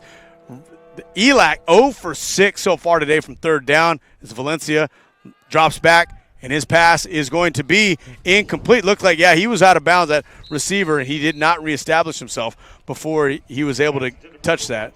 Hey, great job by that safety laying up, because back in my day, we would have knocked him to the 3rd lane. Song Ginyu, who's had a heck of a game so far, has got a touchdown today. But, yeah, he lit up. Oh, yeah. You would have thought he was running the 200-meter when we knocked him to the lane 3 back in the 90s. Put him in the blocks. What? I'm telling you. I mean, because those were those free shots. Those weren't penalties back in our day. No, they were not. Now we got pump formation for Elac. Oh, nearly, I think it was tipped off the kick. Ball taken by Shanks at the 38. Shanks going to go backwards. He's going to get tackled at the 33-yard line. So 1st and 10 for the Renegades. Amazing coverage by Elac. They're not playing very well on the scoreboard, but you can see they still playing with some intensity on the special teams. Provide some great coverage. And, again, we still haven't seen that moment from the return game. That's what I'd love to see as well. We're getting the defensive scores. Now if we can get a return to the house, that would be the cream of the crop today. Trips right for Woods. Woods looks to his right, gets a pass to Johnson. Johnson's going to be brought down, still on his feet. Got a guy that just came out of nowhere to try to come up with that block. That was number 60, Oliver Mamea. Well, we're lucky he didn't hit anybody because that would have been 15 yards. So an 8-yard gain for Johnson is going to set up a 2nd and 2. And that right there is why you don't stand around the pile when somebody Absolutely. goes down. You got to keep your head on a swivel. Those big fellas coming in flying. And I learned that the hard way one time as I was standing around that pile, and I got a shoe to what is called a lower abdomen injury. And, so that wasn't too good. But we've got a 2-minute timeout here. We're going to take a quick timeout here on Current News Talk, AM 1180, 96.1, and on YouTube. After the 2-minute timeout, and Carson Woods looks up. His pass is going to be incomplete, and it was intended for Dylan Johnson, so it's going to set up a 3rd and 2 as we've got Mr. Manning up here speaking with Kenny Calvin. Nazar Reed was in on that coverage. We just got about 1 minute and 55 seconds. The clock stopped for that incomplete pass. Ball spotted at the 41-yard line on the BC side of the field. Always good to see a member of the Manning family coming up here, sharing time on the Dameron deck. Ball handed off to Nettles. Nettles going to have a first down and more. Gets it up past the 45-yard line. Brought down at the 47. First down, Renegades. We've got a good story. I'm gonna let Kenny tell that a little bit. Why our man Manning came up here and what he just shared with us. I mean, so the beauty of having the historic people that are a part of this process, as Woods lets it fly. And he's got a man. That's Dylan Johnson, and is nearly a touchdown right there, just a little bit past him. That wasn't underthrown there. Wow, amazing throw down the field, and that loosens up the defense. But getting back to Mr. Manning, you know, he talked about a young man in Kendon Johnson being taken in. Kendon Jones being taken in like the Blindside movie. So the right tackle for East LA College is living a Blindside movie right in front of our eyes, and we want to thank the Hall of Famer, Mr. Manning. His grandfather built this stadium so he can come up and tell us whatever he wants. Nettles with the carry. He's going to have a first down. We've got a penalty flag that is about 10 yards behind the play right there. So we're going to see what this penalty is going to be at the 50-yard line. With just over a minute to play, we got a holding against BC. It's going to be a 10-yard penalty, so we're going to replay second down. But, yeah, like you said, if I heard it right, the woman who's taken in Jones is a police officer out in Las Vegas. Yes, her name is Chastity, so we want to say special thanks to Chastity. And it highlights the world of foster care. You know, for 20 years I worked in social services, and so many displaced youth have nowhere to go if it's not for people like that. Amazing people taking on the responsibility of raising other people's children and turning them into amazing men. So shout out to Kendon Jones and Miss Chastity. And Kendon Jones isn't a small fella, 6'6", 290. 2nd and 17. Woods passes it out to Nettles. Nettles on that screen pass was able to get it up 2 yards to the 42. And, yeah, that's a big guy. Not only are you bringing him in and teaching him how to be a young man, you're also having to feed him. That's a lot. Right. I mean, and the funniest thing is I see Mr. Manning waving, and I'm like, hey, Mr. Manning, I guess he's coming up to be our halftime guest. If anybody's qualified, it's him. He's coming up to share some amazing things about our opponents. If that doesn't tell you what the special process of community and togetherness is, I don't know what will. Because he's not the youngest person in the stadium. He had to make the hike up here. He came all the way to the Dameron deck to share love. That's amazing. Nettles on 3rd and 15 is able to get it up to about the 45-yard line, so it's now going to be 4th and 12. And we've got under 30 seconds to go, so the Renegades might just be able to run this out, not even have to punt. It looks like we've got more time on the play clock than we do on the regular clock, so that will indeed do it. Renegades won't even send anybody out there as they're starting to clear the sideline, but a fantastic first half for the Renegades. They put up 3 defensive touchdowns. They're up 35-7 over the East Los Angeles Huskies, and we're going to come back with some halftime coverage of Bakersfield College Athletics right here on Current News Talk, AM 1180, 96.1 FM, and live streaming on the Bakersfield College Athletics YouTube channel.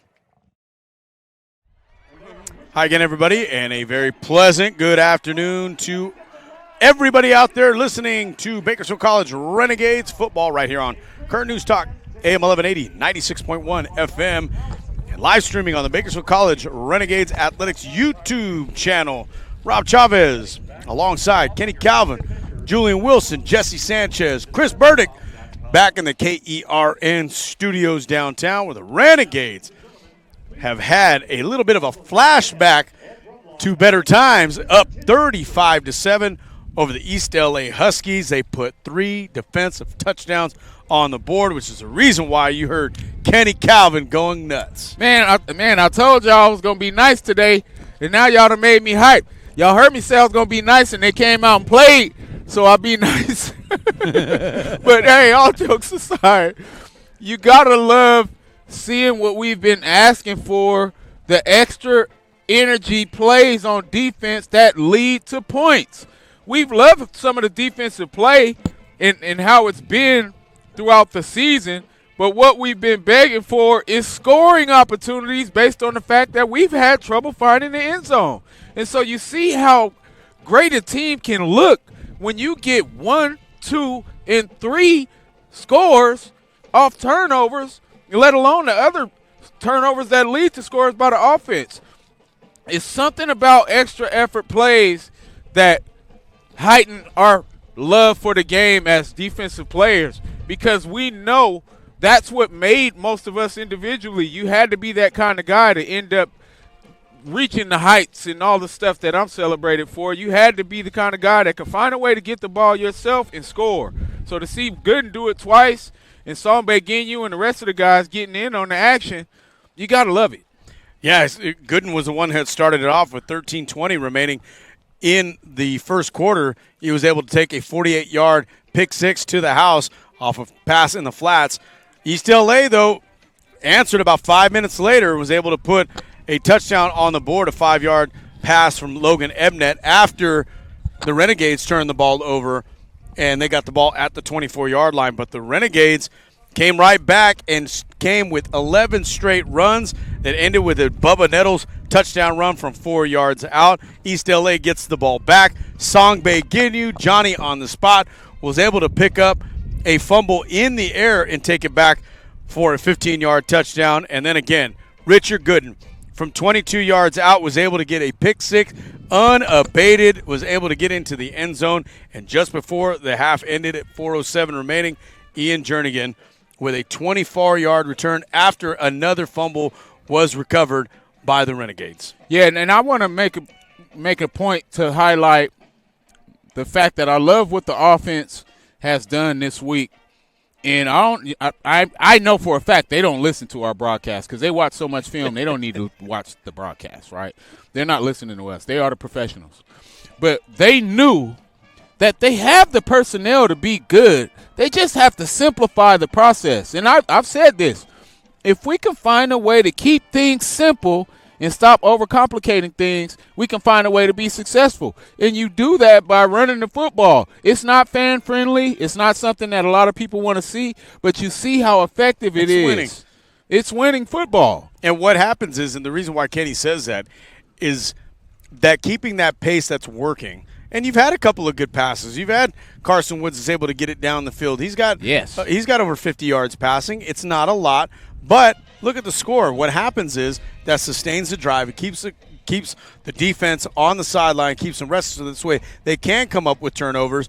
And on top of that, the morale is up on the sideline. You're not getting beat down because the defense on the other team is taking the ball away with interception, easy interception opportunities. Right. And, my favorite NFL movie might be Any Given Sunday. Right now it's Any Given Saturday, based on the Renegades looking like a team that's capable of beating anybody week in and week out. We've talked about the games that we've lost were games against very quality opponents that we had a chance to beat. And we just had turnovers and drop balls that kept us from keeping the energy level going. And the defense in those moments wasn't playing inspired to carry the load. It looks like a conversation has been had that says, hey, we have to find a way to do it ourselves. And those were the kind of conversations that I had to have, not here as a Renegade because I played with a Hall of Famer like George Jones and, other amazing players here. But at my second collegiate experience playing on the offense that's not throwing the ball a lot, we had to find ways to score. And by doing that, we kept ourselves in games and in some conference action. So when you have players that are able to do that, it makes your team better.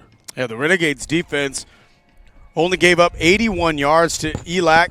ELAC also 0 for 7 on third down. A lot of 3-and-outs for the defense, and so that's why the Renegades are up 35-7. They have 210 yards total. Ian Jernigan already over 100 yards rushing. The guy that you wanted to see get a little bit more, he did. So we're going to take a quick break.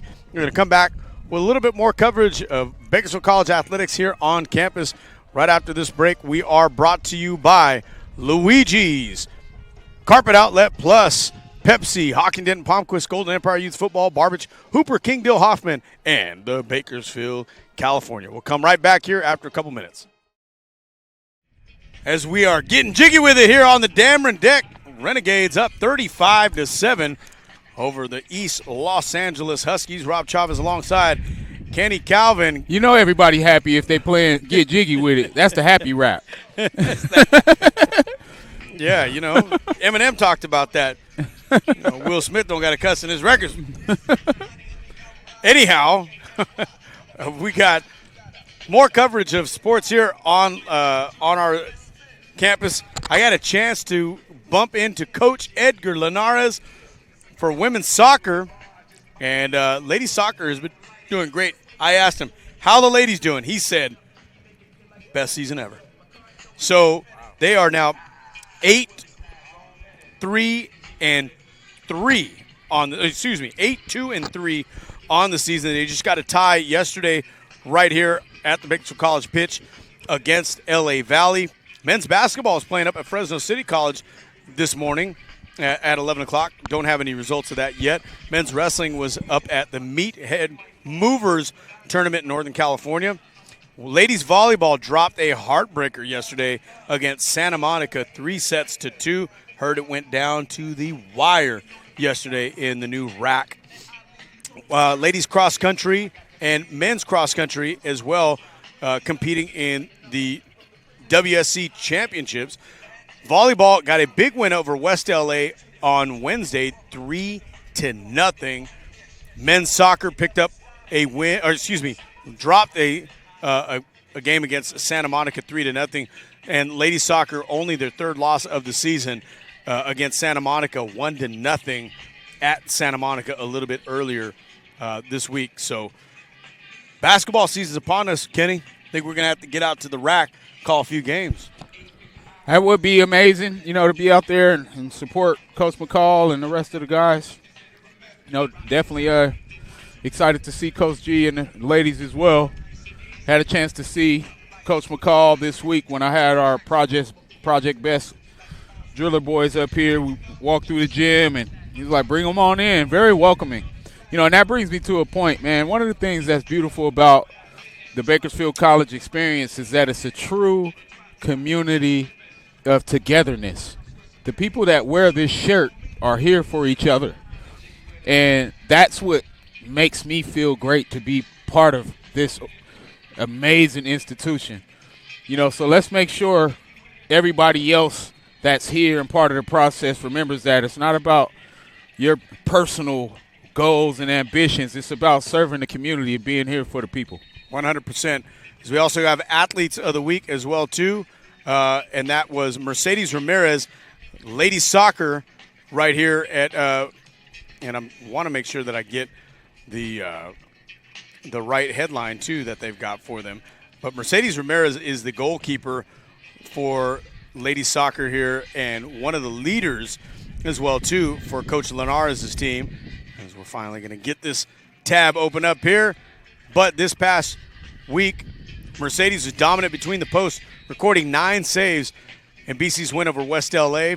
Her shutout performance helped the Renegades earn a crucial conference victory, continue strong midseason form. The win gave the team a current second-place standing in the WSC. And Seth Seibert from men's wrestling delivered an outstanding performance, going 3-0 last week. He earned victories over opponents from Palomar College and Victor Valley and sealed the dual win for the Renegades with a clutch victory against the number 2 ranked wrestler from Santa Ana College, securing a 24-23 team win for BC. Second week in a row, a men's wrestler was able to come up with a win and get the team win by 1 point. So congratulations to Seth and Mercedes, our Renegades Players of the Week. We're going to come back with second half action as we get Earth, Wind, and Fire playing us out right here on the Dammer Deck at Memorial Stadium.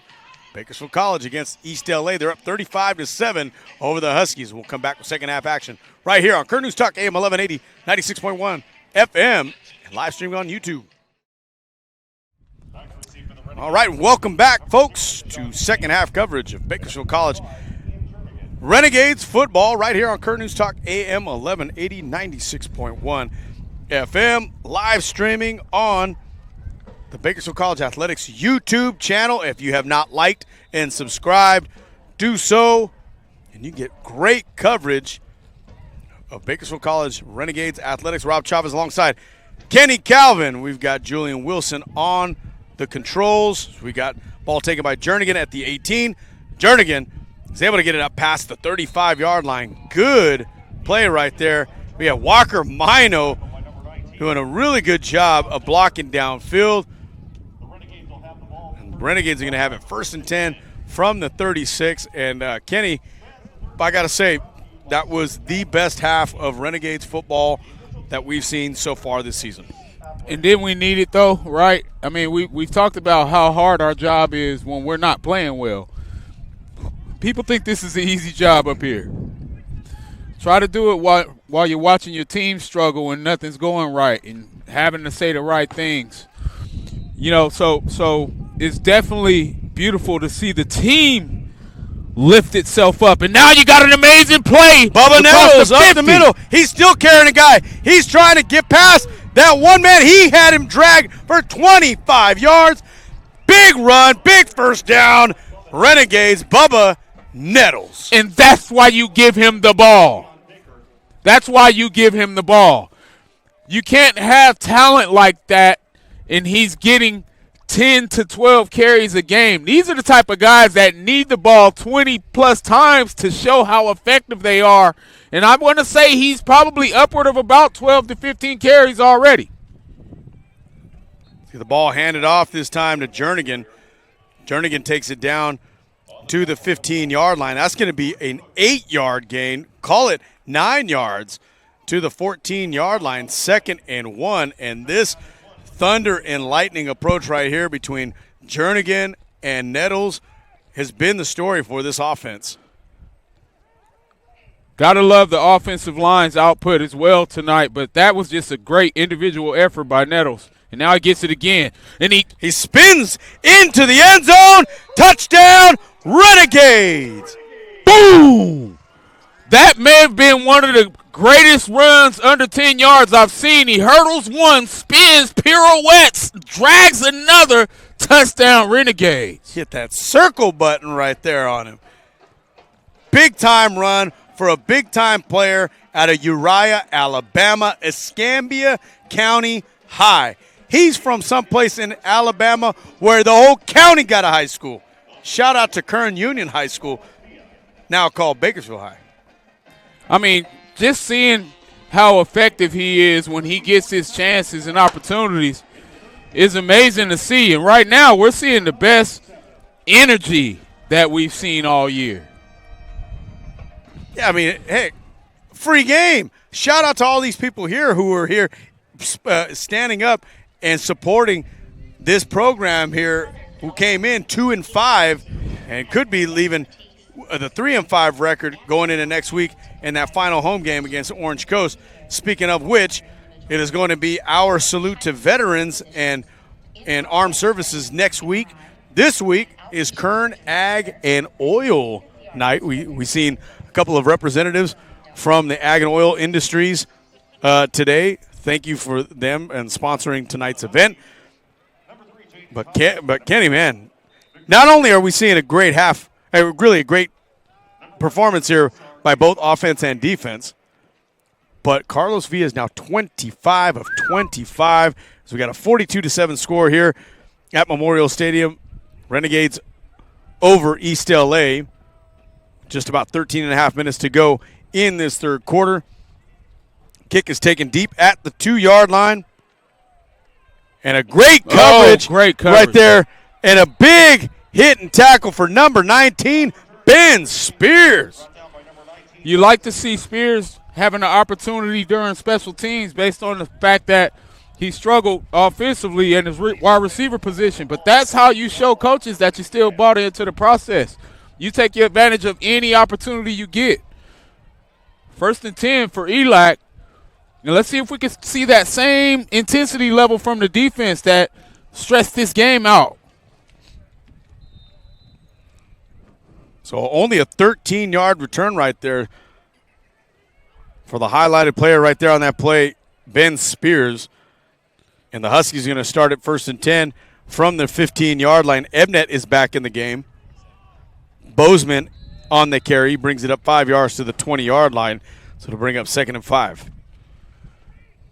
And you got to wonder what mentality ELAC is going to have at this point in the game, because they still have a few games left. You don't want to continue to try to operate at high output when you're trying to get through and stay healthy for the rest of the season, especially on the lopsided end of one. Renegades have done an excellent job of limiting Ebnet, who is over 200 yards a game on average. He's only got 59 yards passing so far today as the ball's handed off up the middle. Going to be about a 3-yard carry. The front seven of the Renegade defense has played very well today.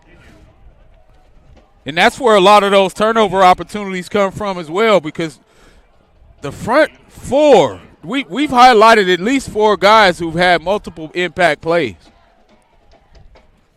Last run was by C.J. Bozeman, brought down by Songbei Ginyu. I've got a song for you. Trips open set for ELAC. 3rd and 2. ELAC 0 for 7 today on 3rd down. They're finally going to get their first conversion as that pass was complete to number 1, Jonathan Alexander. Gets it up to the 30-yard line. 1st and 10, Huskies. I was going to say he paid for it, but as you see, Brock Waddy got up a little shaken up. Delivered more of a blow to himself. We're starting to see some other guys getting out there as well, too, on the right side at corner, number 29, Carson Steen out of Stockdale High. Another Coach Mackey product as the ball is given to Bozeman. He's brought down by Underwood. And as those backups and 2nd and 3rd string guys, when you come in, you want to make sure you don't let up at all, because this is your audition. You've asked for this time. You want to make sure you don't get caught slipping. 2nd and short. It'll be a nice opportunity for them to take a shot down the field. Trips open set for the Huskies. Ebnet once again out of the shotgun. On 2nd and 2 from the 38, Ebnet pass out in the flats and a big hit right there, and a penalty as well too. Ooh. That was number 29, Carson Steen. That's amazing play by Steen, reading that, coming off his receiver. And right on cue, we talked about these guys that are backups. Chop block personal foul. This is going to be added to the end of the play. So 15-yard chop block penalty against the Huskies. And it'll be they're going to replay the down. But Carson Steen, right again, we were saying right on cue, right. Gets in. He said you don't want to show that you're taking the foot off the pedal. You're going in there doing the right things, and he did on that coverage. And what they did there in the Huskies, they tried to take advantage of the second stringer coming in and try to run something slick where you think he's going to stay with his outside guy. He comes off of him like he's supposed to, makes the play. Think you slick. Another screen pass out to the right side this time to number 4, James Thomas III. Gets the ball up to the 24-yard line. It'll bring up 3rd and 16 for the Huskies. I giggled there because I just saw Sambe Ginyu being chased by big number 74. Your man, Jones, Caden who we Jones. talked about, and that's what we talked about. You don't like seeing those 6'6", 290s coming to get you as a secondary guy. Look like Michael Myers chasing somebody on Halloween. Ebnet out of shotgun, looks up, flush out of the pocket. He's going to have to get rid of this, and he does, and it's out of bounds. And that's it. You know what, Ebnet, that's a really good play right there. Knew he didn't have anybody. He's got good coverage over the top by Songbe Ginyu, just threw it out of bounds. Yep. I mean, and it's a situation here where you don't want to try to take too much risk and put one on the line and get your guy clobbered there. But how about the job by Songbe Ginyu? You know, he's a guy we've watched over his career as a Frontier Titan make all kind of plays. He's got a touchdown today, but he's on top of everything. He's making tackles. He's on the top and the back as a safety. This kid is making the 2-3 game proud. Going to have a punt on 4th down, 4th and 16. Penalty flag on the play. It's going to be a delay of game against East LA, so they're going to be back to the 19-yard line. Shanks is going to be standing right at midfield at the 50. He's going to have a good opportunity to get the Renegades in plus territory already. Yep, and if I was Shanks, I'd come up to the 45 because it's easier to catch a punt retreating than it is coming forward. And he hasn't boomed one over your head. This will be a great opportunity to get a return to the house on your end of the field if you can catch the football. We haven't seen them catching the ball. And you say they think it's easy for us to call this game, and I'll tell you why it's not necessarily easy. Is Shanks fair caught it, but he ended up letting it go. It's going to be touched down at the 47-yard line. And another flag on the opposite side. But, again, you see Shanks there. He's calling for the fair catch and doesn't catch it. That's just fear right there. You're afraid that you're going to muff it when really it's your job to make sure you don't lose any more yards there. You got to catch that football. Very fortunate that it didn't take a bounce going backwards. All right. I mean, and he's probably saying, well, hey, we got a huge lead. Hey, this is about execution and reps. Like, right now, you need to catch every punt that's in the sky because every punt is an audition. So, again, another fortunate event right here. A personal foul penalty against ELAC, so it's going to be 15 yards from the end of the punt. So the Renegades will have it in plus territory. And, again, not necessarily the easiest thing to do, especially if you're a diehard Dodgers fan like I am, a former baseball coach and player here. And I'm watching my Dodgers right now in Game 2 of the World Series. So we appreciate those of you guys still watching this game or listening to this game while you may have the Dodgers on. It is 1-0 Dodgers. A great backhanded play by Mookie Betts, and he's able to get the second out of the the third out of the inning. Dodgers up 1-0 going into the third inning in Toronto. Because now we've got Jason Grant, who comes off of 2 players. He's still on his feet, has the first down on his own. Great play by the freshman at Centennial High. He gets it all the way to the 25-yard line, 13-yard pickup, first down Renegades. Hey, he's one of my former Kern High Network players of the game. I always love seeing him play on both sides of the football. Right there, that's just a great power play off the right side. Makes one miss and then carries about 3 other guys. And we also have Malachi Stadler in the game as well. Beautiful thing to get guys in with some quality time with 10 left to play in this fourth quarter. Oh, third quarter. So now we got the ball handed off to Grant once again. Grant made the first guy miss again in 2 straight opportunities, and he was able to pick up positive yardage when he could have been tackled at the line of scrimmage or for a loss. Picks up 3. Yeah, but he landed tough right there. Yes, he did, and he's down. Oh, and that's not what you want to see in Grant because he definitely landed very hard as he leaped. So we're going to take a quick timeout for this injury right here on Current News Talk, AM 1180, 96.1 FM, and on YouTube.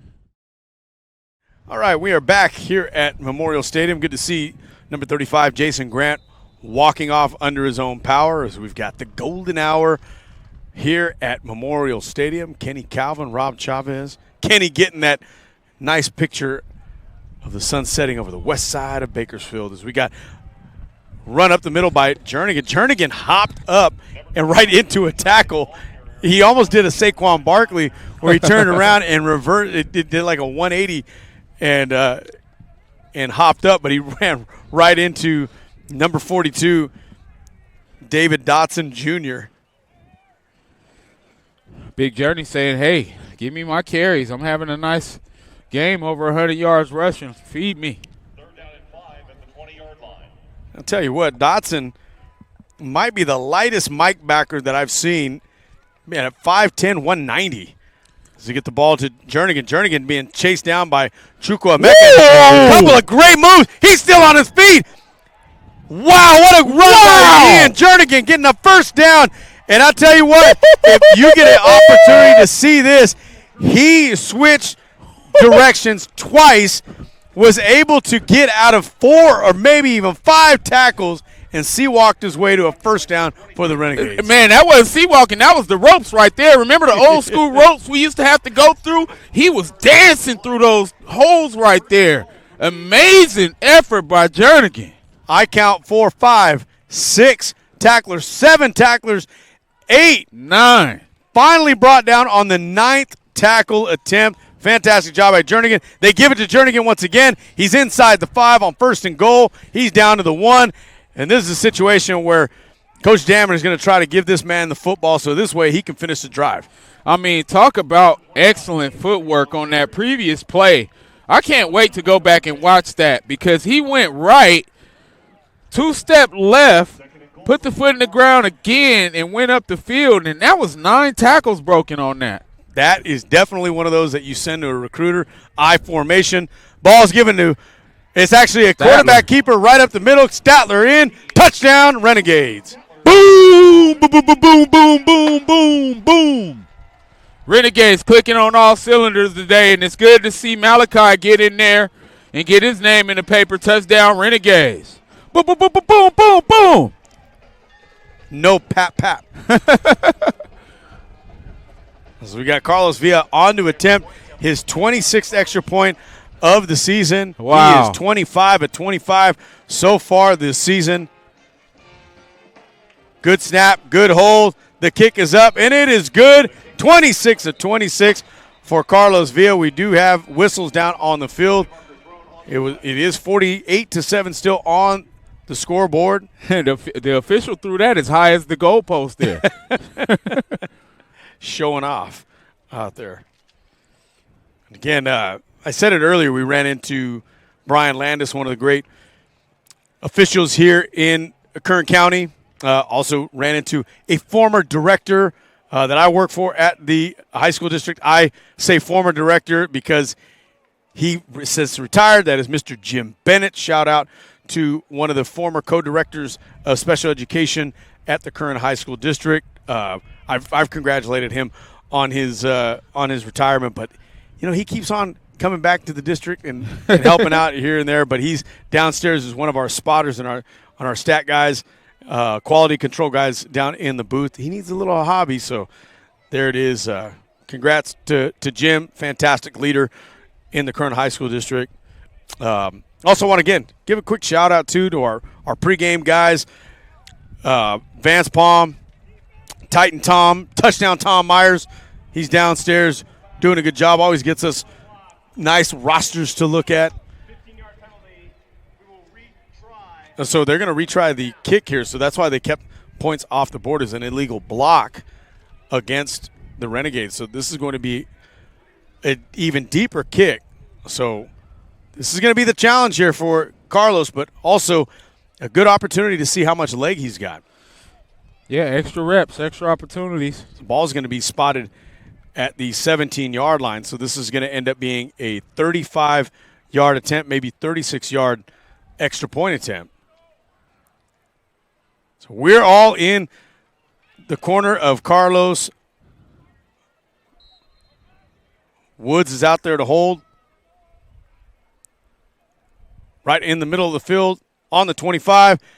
Carlos's kick is up, and it is no good. So the perfect streak ends at 25. Carlos Villa still 25 of 26, well over 90% for the season. Yeah, and that's on his guys. You know, you got to feel terrible if you're the guy that had that penalty that leads to him having to come back out and kick. And if I'm coach, I'm making him run. You running on Tuesday. It was one of those SIWs, like you call them. 48-7 Renegades with 7:41 remaining in this third quarter. Hopefully we're going to keep the foot on the pedal here so we can continue to have this clock move. Kenny, you've got somebody got married today. Oh, shout out to my cousin Tanjanique. You know, she was raised as more like a little sister than my cousin, and today she married A.J. Henderson, man. So, you know, definitely want to send a shout out to my little cousin, man. She's making grandma proud. Congratulations to Tanjanique and A.J. May they live happily ever after. So we get the ball fair caught at the 10-yard line. ELAC is going to be able to start their drive at their own 25-yard line. But again, like we said, we also have Dodgers baseball that we're going to get to. And again, shout out to all the local high school bands there out at Ridgeview High School today for what they call the Howl. That is the competition that's out there at Ridgeview. They call it the Howl. Two reasons. Number one, hey, they're the Wolf Pack. But number two, it's spooky season. Halloween next Friday, and my son is out there. I'm hoping to get a chance to get out of here. I think Kevin Willie's out there too. Yeah, they're shooting for Kern High. But yeah, I'll be able to get out there and watch the Highland Scots Black Watch Brigade. I'll tell you why that's important for this family and for Highland. Is a big hit right there. Thomas met C.J. Bozeman after 2 yards, and what a big hit right there for Thomas, who's having a great day. Already had a strip of a fumble that led to the Songbay Ginyu touchdown. Big things were always expected out of number 5 at IMG Academy. 7:13 remaining in the third quarter. But, yeah, the Highland High band, the Black Watch Brigade as they call them, they're going to be performing in the 80th annual Pearl Harbor Parade in Hawaii in December. As we got a penalty flag that flies in that run. Bozeman in on that run. But, yeah, I'm going to be able to get out there to the Pearl Harbor Memorial. It'll be the third time that I've had the opportunity to go out there. Getting a chance to bring my folks with me as well, too, as we got a holding against East L.A. Parents have never been to Hawaii, Kenny. Wow. Getting a chance to get them out there. I told them, I said, all right, we bought you tickets. You're going. My favorite location, you know, being in multiple Pro Bowls out there, not as a player, but also proposed to my wife out there in about Hawaii. That? It's my favorite destination. Shout out to Mrs. Cal, holding it down, representing at the wedding. So we got Ebnet, passes out into the flats, and a great tackle right there by number 16. We're going to call him Juanito Brucker out of Highland High. He is not Jonathan, according to his dad, Russell. That is Juanito. You know, you got to love seeing guys get opportunities. And this is one of the things that you miss out on when you have those games that you struggle in, is not being able to see all of our Kern County All-Stars get their shot. Yeah, Brucker had a heck of a season last year at wideout for Highland. Now he's playing the safety position for the Renegades. We got Ebnet, drops back on third down and long. Woo! Pass is complete, and now we've got penalties near the quarterback and also out in the secondary after that hit. Aiden Moreno came in with a big hit, but it looks like that might be a helmet-to-helmet. Could be even have to review that for a targeting penalty. Man, I hope not, because that may affect Moreno's ability to play next week. But Right. that really was a situation where it looks like the helmet just came off on a good legal On a good hit. Yeah. Victor Rodriguez, Jonathan Alexander with the catch. But we have penalties that were in the area of either a hold or roughing the passer. Then we also have penalties near the hit. So the officials are getting together and are huddling up to see what this call is going to be.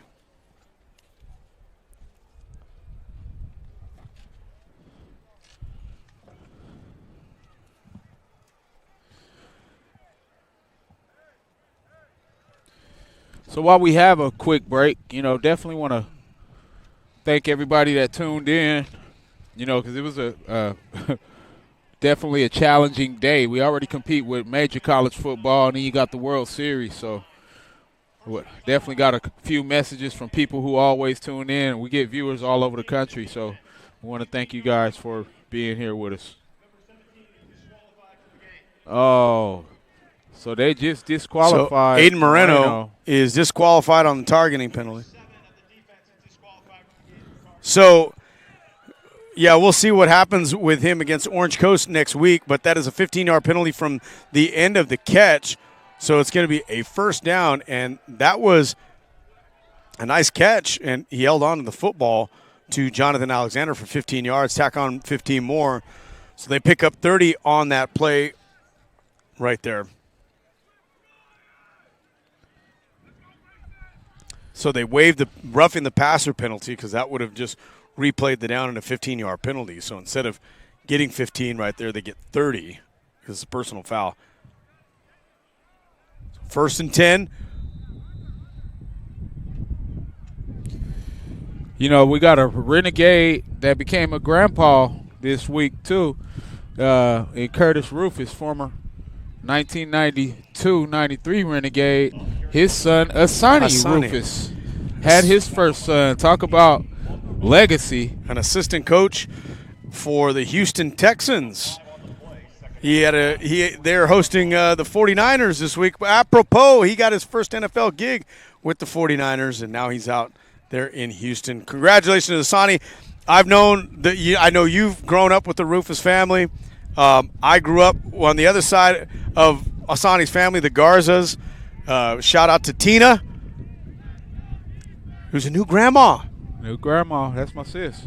So we got to hand off to Bozeman after he picked up 5 yards on the first carry, picks up 3. So, yeah, Curtis and Tina, congrats. Is that going to be Grandpappy Curtis?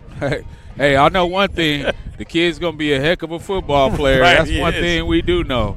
And one thing, the Asani, Rufus name is synonymous with driller football and really high-level football. Asani played for Nevada for 4 seasons, nicknamed the Hitman. Had he not broke his leg, he would have been the first safety taken on the board. But you see that. Yeah. Now with his checkbook as a coach. So Ebnet on third down, pass is complete. So that's going to be only their second conversion on third down right there. As Tyler Lewis comes up with another tackle there. So with 4 minutes to play, we definitely want to congratulate the Renegades on changing the energy. Yes. I'm big on energy. I always say energy is contagious. That's why I don't like being around the wrong kind of people, because they can bring your energy down. To see the energy level from the team overall after the defense came out clicking on all cylinders, just a beautiful thing, because we've had some rough weeks. So we get Ebnet under pressure. His pass is going to be nearly intercepted right there. Jonathan Brucker, call him Juanito, was able to come up with a breakup, and it landed right in the belly of Songbe Ginyu, but it rolled right off before he was able to secure it. So it'll be second down. And, again, another shout-out to, went this morning. It's been a busy day. My church, Our Lady of Perpetual Help Church, it's associated with Garces, hosted their 16th annual backyard bocce tournament to benefit the Italian Catholic Federation. Shout out to Alan Watts. They memorialize my grandmother, who, again, we lost earlier this year. She was always a participant and a big fan, as we get a big play right there for number 9, Tyler Lewis, wrapping up C.J. Bozeman for a 3-yard loss. But, yeah, my grandma Marcy, she was always a big fan of Bakersfield College Renegades. Yes, she was. Garces athletics as well. But her family, we were represented with 3 teams that were out there. And my parents came from the coast, my sister, and again, we talked about it earlier. They needed a 4th guy because my brother wasn't able to join them this morning. They picked up Mr. Mike Sircone. Oh. You played with a guy named Matt Sircone, who was his son, and unfortunately we lost about 12 years ago. 12 years ago. He was one of the 4 players that I've lost off my 1995 championship team. We got penalty flags here. One of our tight ends and one of our next level Renegades also played for the Minnesota Vikings. Right. You know, he's a South High guy. Definitely one of our smiling faces that you would see in our Renegade photos and pictures, man. Just hearing the name reminds you of how lucky we are to still be around and be part of the great Renegade process. And we love you guys, Sircone family. So we got a late hit personal foul against ELAC, and the emotions are just starting to get to the best of the Huskies. And they're going to bring it all the way back to the 50-yard line, and it'll be a 4th down and long, and here comes the punt team. But, yeah, Mr. Sircone couldn't be any nicer, and he tells me he was a member of the 1968 football team right here. Ended up going to Washington State, playing for Washington State. So great legacy for the Sircone family. And they took in Matt's daughter. She's a freshman at Garces and is a former, or is a peer of my daughter who's over there. So shout out to the Sircone family. Appreciate them listening. They're always wanting to know when we're going to be on or this or that. So, Mr. Sircone, thank you for filling in and finishing 2nd place with my family today. Nice. So, again, great events that are going on here in Bakersfield. As you hear from the theme of Rob's story, is togetherness and community. You know, people with different cultures, different places in the community, and you start having a conversation. And what's the key component to everybody? We're all College. Renegades. Bakersfield College. So we got 2:22. Ball is going to be spotted at the 10-yard line. Renegades are going to have it. This is probably going to be the worst field position they've gotten to start a drive so far. And I believe there was a penalty also during the return, so it's going to bring it back even more to the 5. So the Renegades have 95 yards in front of them to score a touchdown. 2:22 remaining in the 3rd, up 48-7. Kenny, you haven't had a 50 burger in a while. Man, I used to ask for them and expect them all the time. Now I'm just happy to see some quality football. He's going to run up the middle. That's Grant. You know, as I said, we're spoiled as Renegades, man. When I go through and look at my old scores, I'm like, man, we used to smack guys around. So now we got Grant down again, so we're going to take a quick timeout here on Current News Talk AM 1180 and 96.1 FM. Okay, welcome back to live coverage of Bakersfield College Renegades football right here on the Bakersfield College YouTube channel, as well as 96.1 FM and Current News Talk AM 1180. Rob Chavez and Kenny Calvin. Jason Grant went down with a lower body injury. They had a couple of teammates that carried him off. And, hate to see that. He's the 3rd-string running back there with Watkins out. You also have Brown, who isn't suited up for today. So now you get just your 2 running backs in Jernigan and Nettles, who you thought might get a break being up this big. But if you were to ask Jernigan, he don't want that break as he takes it up to the 15-yard line. Looks like he's got enough for the 1st down. Be careful what you wish for. You ask for extra carries. Now you got to finish the game. 1:53 left in this 3rd quarter. It's 48-7. Still a lot of football left to be played. Got Rowell out there as well, too, at the wideout. Rowell had some flashes of potential But found himself pushed back down the depth chart. One guy that you see out there, too, is number 72 out of Stockdale High, Xylon Moya.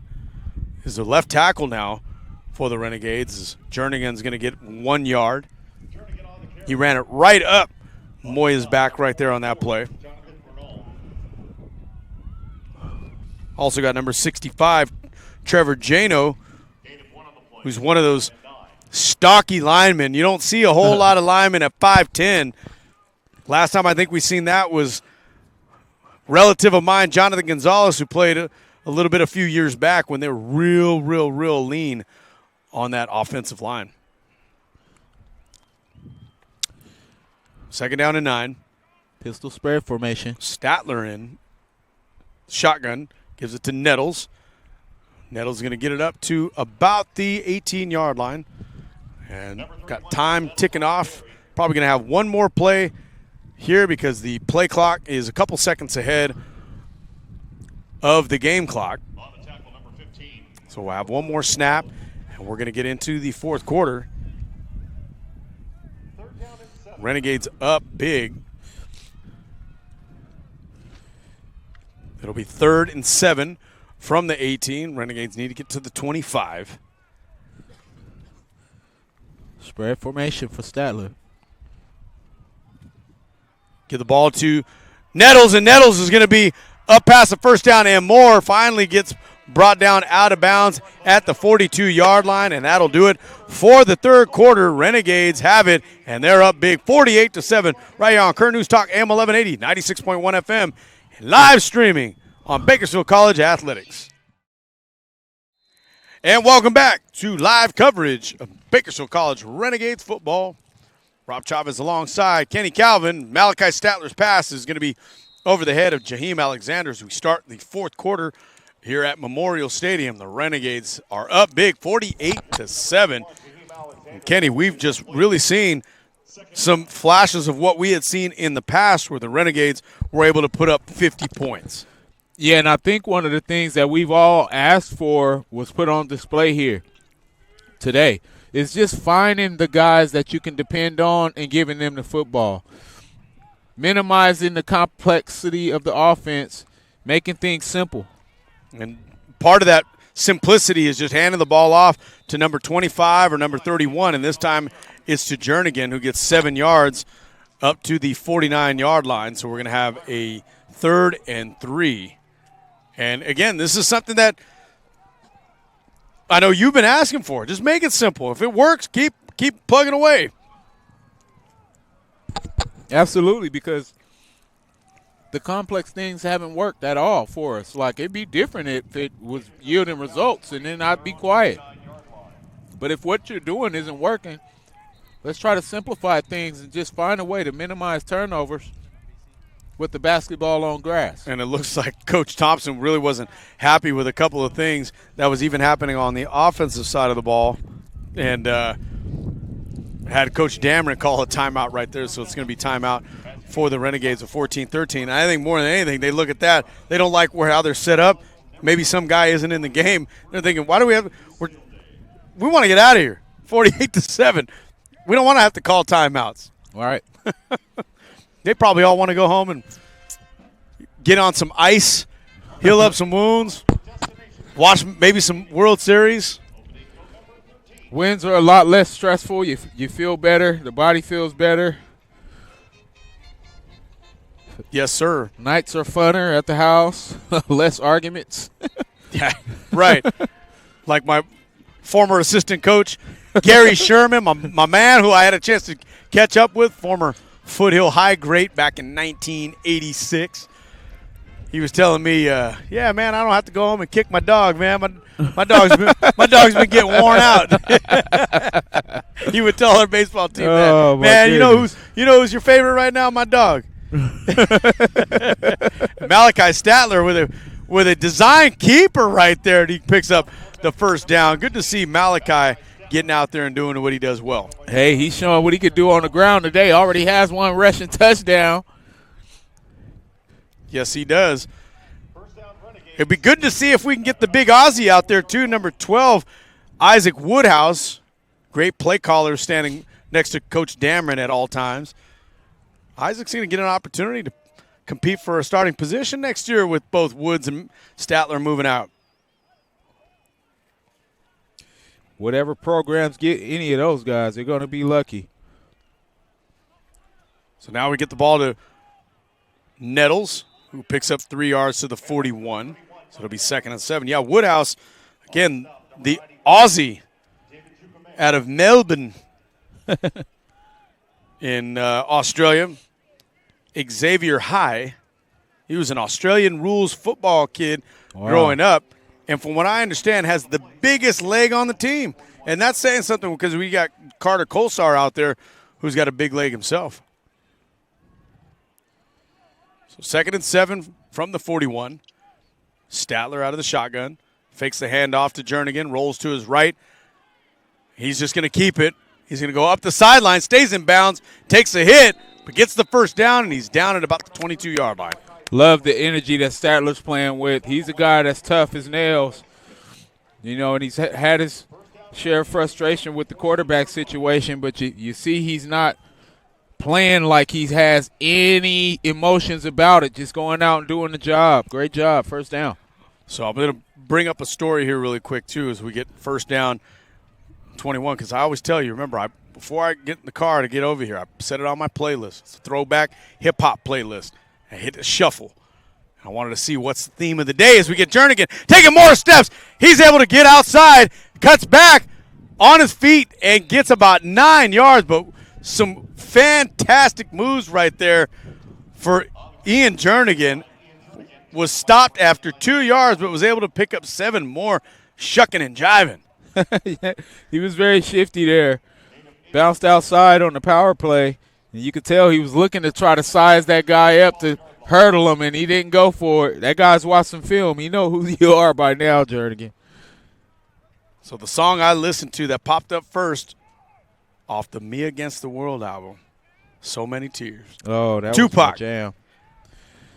That album reminds me of my playing days, me and my 1994 Grand Am. Hey. Ball's handed off to Nettles. Nettles going to get dropped for a loss. Now we've got whistles out on the field. I'm going to tell you a quick story. I had my 1990 Grand Am my freshman year. That is my first thing I bought with my check when we worked for the fireworks for BC summer jobs. And Yes. I bought my Grand Am.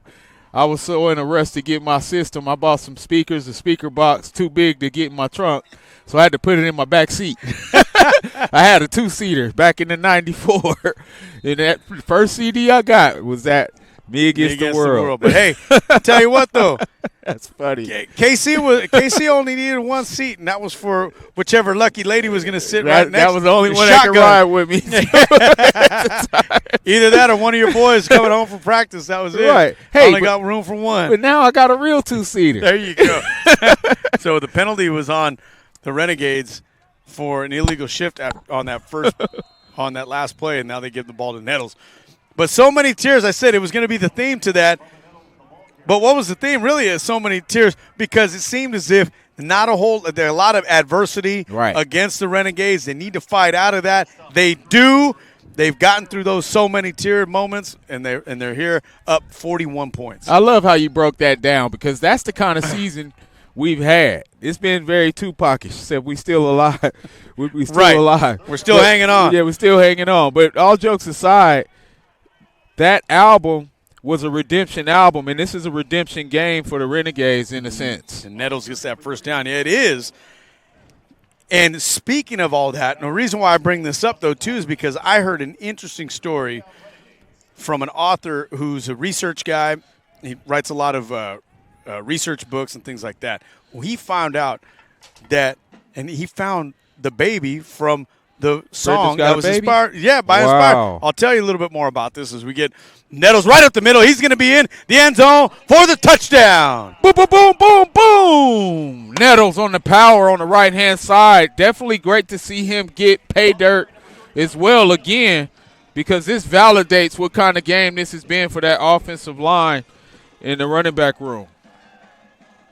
So now we're going to get Carlos Villa out to kick the extra point this time from 20 yards instead of 35.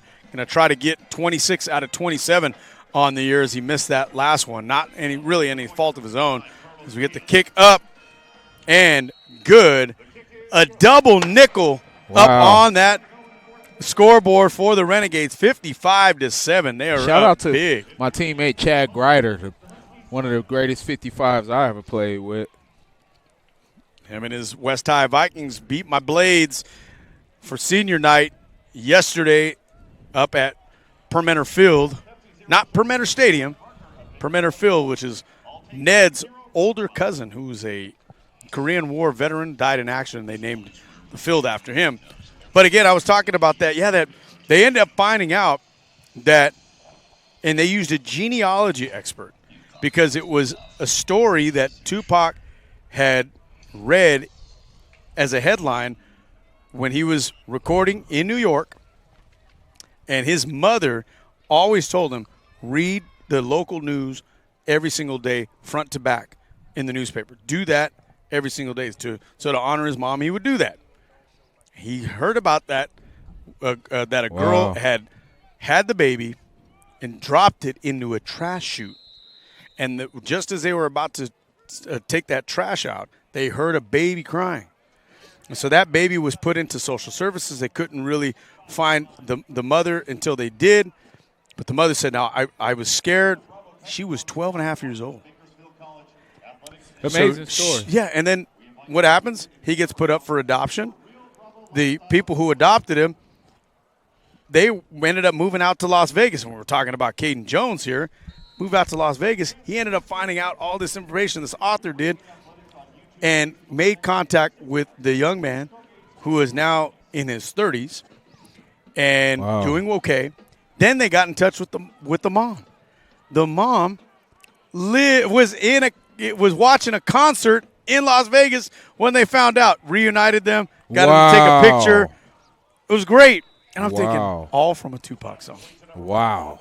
Talk about amazing life imitating art, or art imitating life. So we get Brock Wattenbarger. Again, big game for Waddy out there. Gets a tackle on that last play. 2-yard gain for the Huskies. As the clock is ticking, just over 9 minutes to play. And they are up big. See a lot of guys getting out there, getting some time. Brucker, number 16. But also number 24, Jack Froelich out of Garces High. Garces had a tough game last night. Yes, they did. Should have had an opportunity to win, but they were whistled for more than 150 yards of penalties. That'll do it.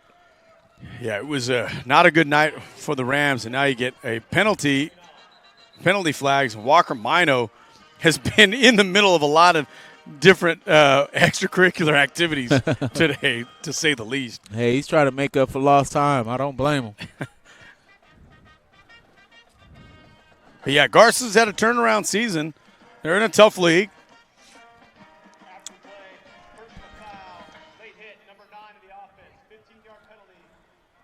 So a penalty after the play and just marches back the Huskies even more. Yeah, I mean, and that's the tough thing about being on these opposite ends of these kind of games. You start losing your cool. The unfortunate thing about that is you still got 9 minutes of football to play, so you don't want to lose your cool too quick. You got to still be out here and take these licks. So ELAC, that clock stops too at 9:03, and one thing that we do not want is for this clock to continue to stop up 48 points. All right, trips open set for the Huskies. Quarters coverage for the Renegades. So from the 14-yard line, Ebnet flush out of the pocket, and he's just going to have to get rid of it. It's going to be in the area of number 12, so no intentional grounding. Cameron Jones was in the area. So that's going to be another good 3-and-out for this Renegades defense, excuse me. Yeah, the defense has answered the call today. Very impressive. Just finding ways to stay connected, communicating very well. We're way up here in the Dammer deck, but every every snap, since it's not a huge crowd, we're hearing the defense talking and communicating as guys cross their face. So Shanks back deep to receive this punt. Oh, it's a fake. It's going to be a fake or a running kick, and it's just going to be – it's going to be dropped down at about the 30, 31-yard line. And it's getting chippy out there. Some late blindside blocks were missed by the officials. They try to fake, but they end up going with that roll punt, rugby-style punt, and that didn't work out. No, it did not. As they got that Didn't even running, get to the sticks. that was a ground ball, kind of like what we're seeing in the World Series right now. 1-1 tie, by the way, as we're going into the top of the sixth inning in Toronto.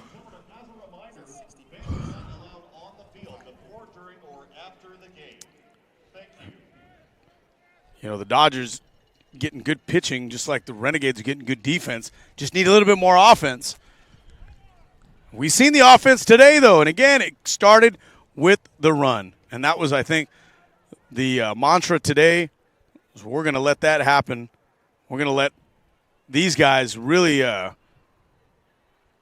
shine. I mean, you got two running backs that do well. Why not let them run? Is this time you get another great runner, and that's the quarterback Malachi Statler that's going to pick up about 10 yards, and it's going to be a first down. Yeah, I mean, and I got to tell you how much I love it. And I got to also say this, man, from the bottom of my heart. I hate being right all the time. I'm just saying, man, I hate being right all the time, man. This is a heavy burden being right all the time. Because all I was saying was, let's simplify the process and give these workhorses the ball. Bubba Nettles and Ian Jernigan were two of the best running backs. There goes Bubba. Yeah, they're two of the best running backs, I think, in our league. Right. That we've seen. And two of the best that I've seen wear a Renegade jersey when they get the opportunities. They were having games where they're having 11 and 13 carries apiece. That's not going to get it from a standpoint of what traditional Renegade football is all about. We run the football and we throw off of it to these amazing spread receivers, but we started by controlling the line of scrimmage. And when we weren't able to do that, we were getting our teeth kicked in. The games that we had success were the games that we allowed our featured running backs to lead the way. And with that, even the quarterbacks are getting some confidence. I know Malachi right there had a little bit of confidence. He tried to bounce it outside, trying to do his best Ian Jernigan impression, but lost a yard on that play. Good tackle out there by Jalen Green.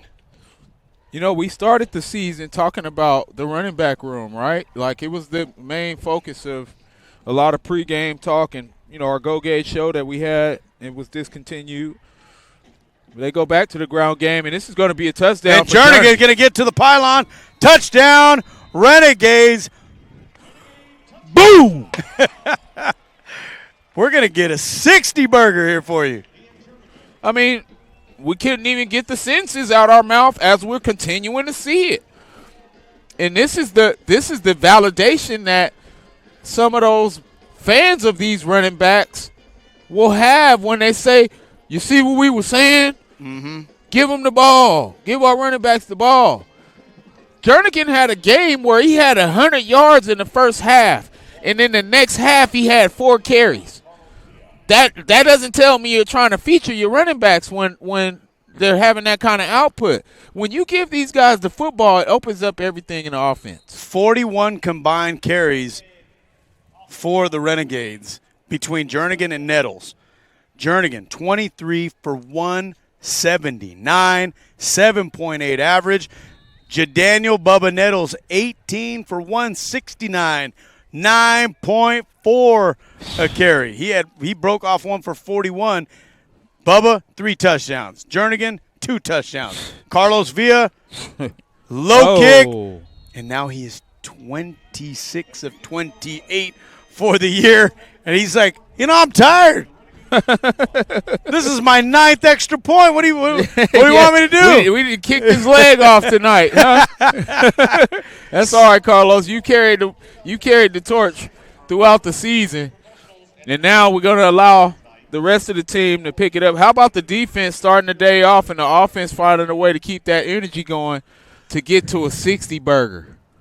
Now, what do you think the rest of this league is going to think of when they see this score? Seeing the fact that Renegades came in 2-5 and on a 5-game losing streak. What it's going to tell them is that, man, we knew that they were better than that record dictated. Like, in that, I swear I hate being right.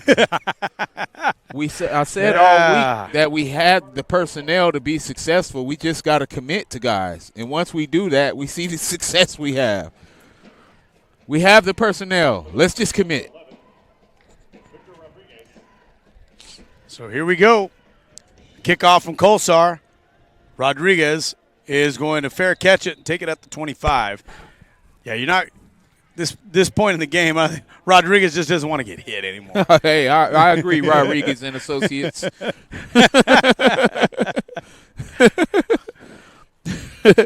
Now check this out. Here's one thing that you're going to want to listen to. Canyons, who we've got in a couple weeks, got a win at home against Orange Coast, who Orange Coast has one win this season. Wow. They beat them 20-19. Wow. So the Renegades are going to play Orange Coast, a one-win Orange Coast team next week as the home finale here at Memorial Stadium. Let's get the ball handed off up the middle to Andrade. But then they go down to Canyons for a 12 o'clock or 11 o'clock kickoff in the morning, I believe. No, it is 12. 12. Yeah, I looked kickoff. at it today. And the Renegades have that perfect opportunity to end the season at 500, considering how this season has gone. I think that would be a great finish to the season. Absolutely. I mean, and depending on how those wins go, you might get someone that wants to invite you to something. You know, if you can get to 500, it's one of those. You might have a chance to get some postseason play if you can get to 5 games. And it's one of those things that even Coach Thompson talked about with Greg Kerr earlier in the week, that you don't see 5-5 teams go to bowl games. But considering that there are some at-large bids, there's going to be a lot of cannibalism in this league. Specifically, we've seen a great Cerritos team here a couple of weeks ago that beat the Renegades here. They lost to Golden West 27-19. Tough one. So this is a tough one for them indeed. So you've got a lot of teams that are going to start to fall. But how about Ventura, though? Continues to roll 65-0 over Santa Ana. Wow. Today. Big-time win for Ventura. And again, a Ventura team and a Golden West team, both that the Renegades just shot themselves in the foot. Could have beat. Yep, and, you know, those are the things that we'll look back on as the season progresses and say, man, we let those suckers off the hook. Like my great coach Denny Green said from the Cardinals. Let them off the hook. They are who we thought they were. One of the best meltdowns of all time. I didn't get to play for Denny Green, but I met him, you know, going to see a couple of Cardinals games after I retired. I mean, I know, yeah. Very animated. I know Greg Kerr he asked questions. There's a big 4th down hold. I don't know if Andrade's going to get there. They gave it to the big fullback, but they're going to give it to him as he gets the first down at 35. But he asked what were the best coach meltdowns after a game at a press conference. I'm sure Julian remembers a few of them. You know, the Jim Mora playoffs, that one. You got the Herm Edwards. Play to win the game. Mike Singletary. Yep. Can't win with him. Can't win him. Can't play with him. Can't do it. Can't do it. Oh, yeah. Man. You got people out there who's nonchalant. I love that. And again, these guys are defensive guys. That's just the thing. D players. Oh, we got some activity out there on that first down run. Yeah, great. Got a lot of good meltdowns from some coaches.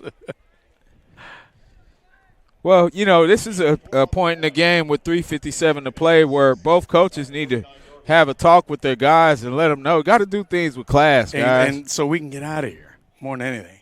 Yeah, you want to avoid injury. All this tussling when you're trailing 50-plus points is unnecessary. So Andrade up the middle. They're just giving it to the big fullback, Valencia, in at quarterback. So also have a game in progress right now down in Pasadena. Pasadena up 7-6 over Fullerton. And you know, Pasadena didn't have the best start to the season, but they're going to have a chance to knock off Fullerton, which would do wonders for Golden West. I mean, that really shakes things up if Pasadena can get that game because, I mean, and again, Pasadena's a team that we had beat. 17-3 going in the locker room.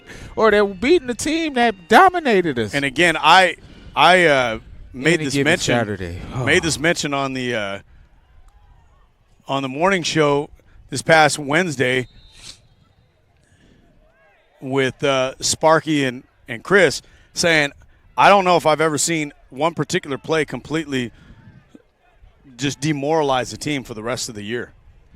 Golden West, though, 8-0 so far on the year. But Pasadena with that opening kickoff to start the second half. Again, in conference, Pasadena's only win this year is against us. That stings because they shouldn't have had it. But if they get a chance to knock off Fullerton, that makes Golden West a whole game ahead of Fullerton. So we got a fake handoff and pass out into the flats. It's going to be a nice tackle down there by number 29 for the Renegades. A tough week in Fullerton with the tragedy they had that struck some athletes there.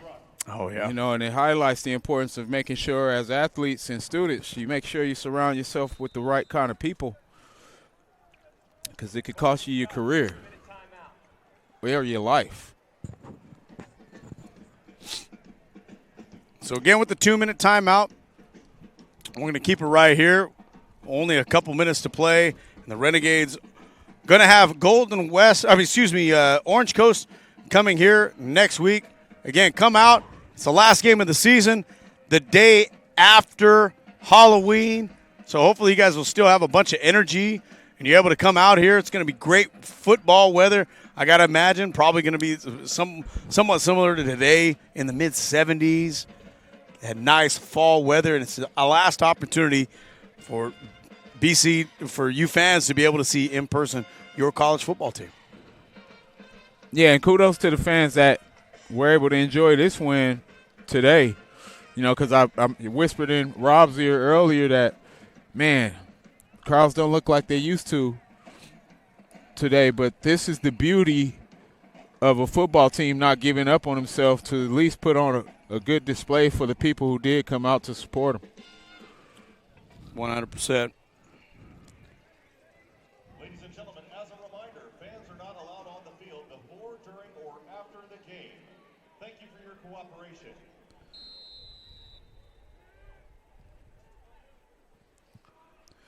And I just want Christina Marie Moreno to know. Oh, what a big hit right there. Wow. We agree with you, moms. She sent me a message. We agree with you, Miss Christina, mom of Aiden Moreno. Yep.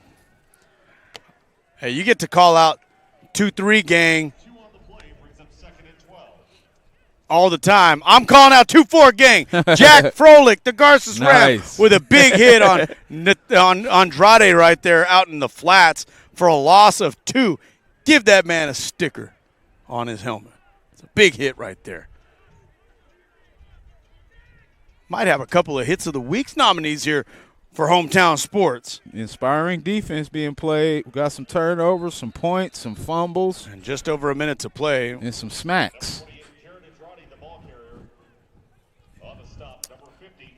One player I miss, Danny Johnson. He used to have those Shivering Shades ice smacks every few weeks, man. We miss getting Shivering Shade ice smacks. You know what? Every weekend. Somebody's got to let Shanks know that he's got that number 0 that used to be Danny Johnson's. Right. As I see softball in the distance. We got some fall softball happening over at the complex. Kenny, it'd be good to go do another pregame show like we did earlier in the spring for softball. As we get a big hit and a sack for big number 94 for the Renegades defense. That is Connor Mullen at a Liberty High, and that is going to do it. I don't think ELAC is going to want to call another play. Line up at the 50s. Gentlemen, this is a big statement win for the Renegades, 61-7 over East LA. Don't look now, but the Renegades are back on their winning ways. We're going to come back with post-game action. Going to be quick action because we've got to get to some World Series action after the game right here on Bakersfield College Athletics YouTube channel, 96.1 FM and AM 1180 Kern News Talk. We'll be right back here in a couple of minutes. All right, and welcome back to post-game coverage of Renegades football right here at Memorial Stadium. Rob Chavez alongside the Hall of Famer Kenny Calvin. Once again, we are brought to you by Luigi's, Pepsi, Barbage, Hooper, King, Dill, Hoffman, Hockey Denton, Palmquist, Carpet Outlet Plus, every day is a sale day, Valley Strong Credit Union, Golden Empire Youth Football, and the Bakersfield Californian. We just seen what the Renegades have been capable of all year. Yes, it came against a struggling East LA team, but an East LA team nonetheless that had some talent on that offense, and you had seen it on the defense as well too. You got a guy who's highly recruited, yet they came out and the defense really set the tone. Yeah, and it shows what can happen when you're playing with a heightened energy level from a defensive perspective. We saw in recent weeks where we've struggled offensively and we've begged for defensive scores. And to see that happen, finally, it shows you what can happen when you have those impact and high energy plays. And that's why players like me, from a player's perspective, know how important it is to have it happen because it creates an energy unlike any other. We talked about once we got the first interception, how energy is contagious. You saw the energy level raised from 5 to 6 different guys, and then you start seeing fumbles, you start seeing sacks, and then you see another strip for a touchdown.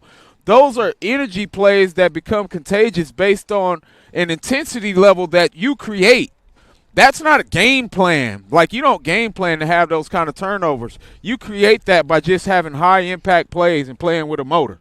100%. And that high motor guy, red carpet player of the game, Richard Gooden, number 11, 2 pick sixes to the house. Richard, don't call me Doc Gooden. I mean, when was the last time we've had somebody return 2 interceptions? I don't know if I've seen it at the collegiate level for us in a while. I mean, those are the plays that you dream of. I only have 2 pick sixes in my whole career. Right? And I have, upward of 20-plus interceptions through all levels. Those are dream plays, and you see how fast it changes the energy of your whole team when you're able to create a score as Jesse celebrates in the corner. I know something's good happening for the Dodgers. And that's why we're making it a quick post-game show.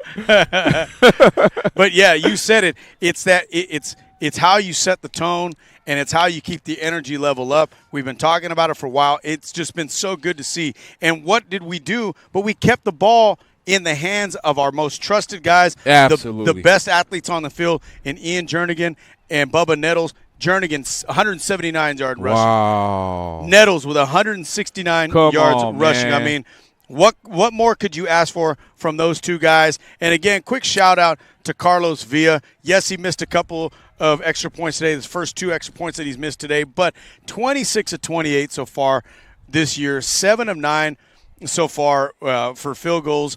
I mean, this guy is having a great year so far.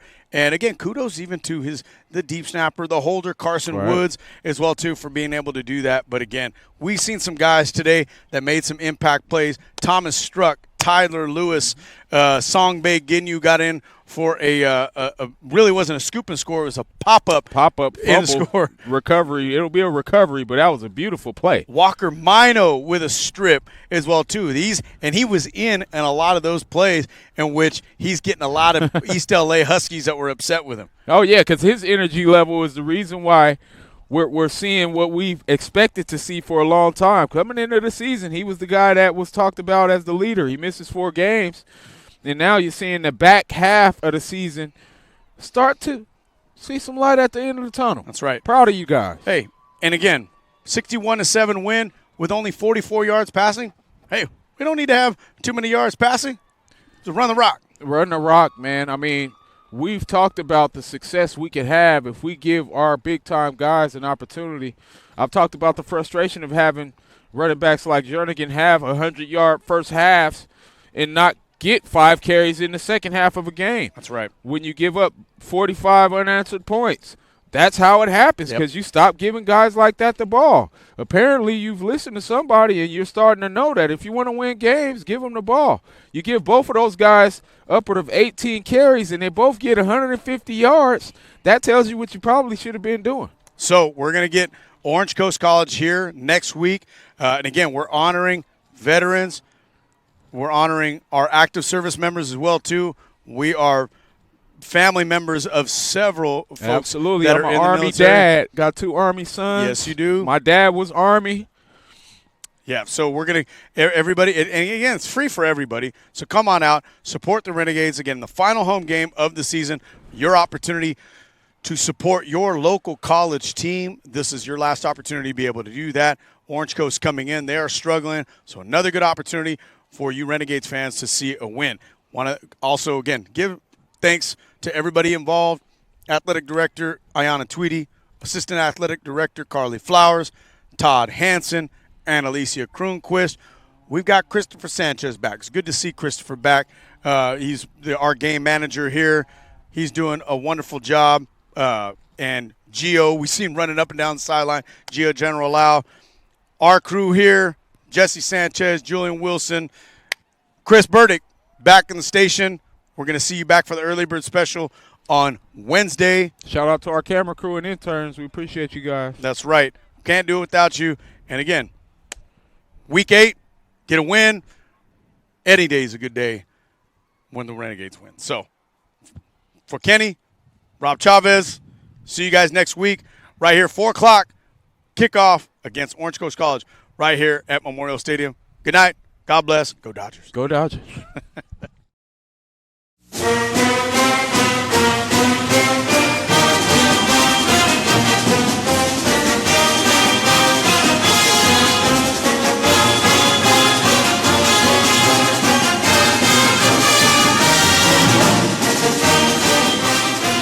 Bakersfield College Athletics thanks you for watching this broadcast. For more BC Athletics sports videos, highlights, and replays, subscribe to Bakersfield College Athletics on YouTube. And for news, live broadcasts, and schedule information across all our sports, visit GoGades.com.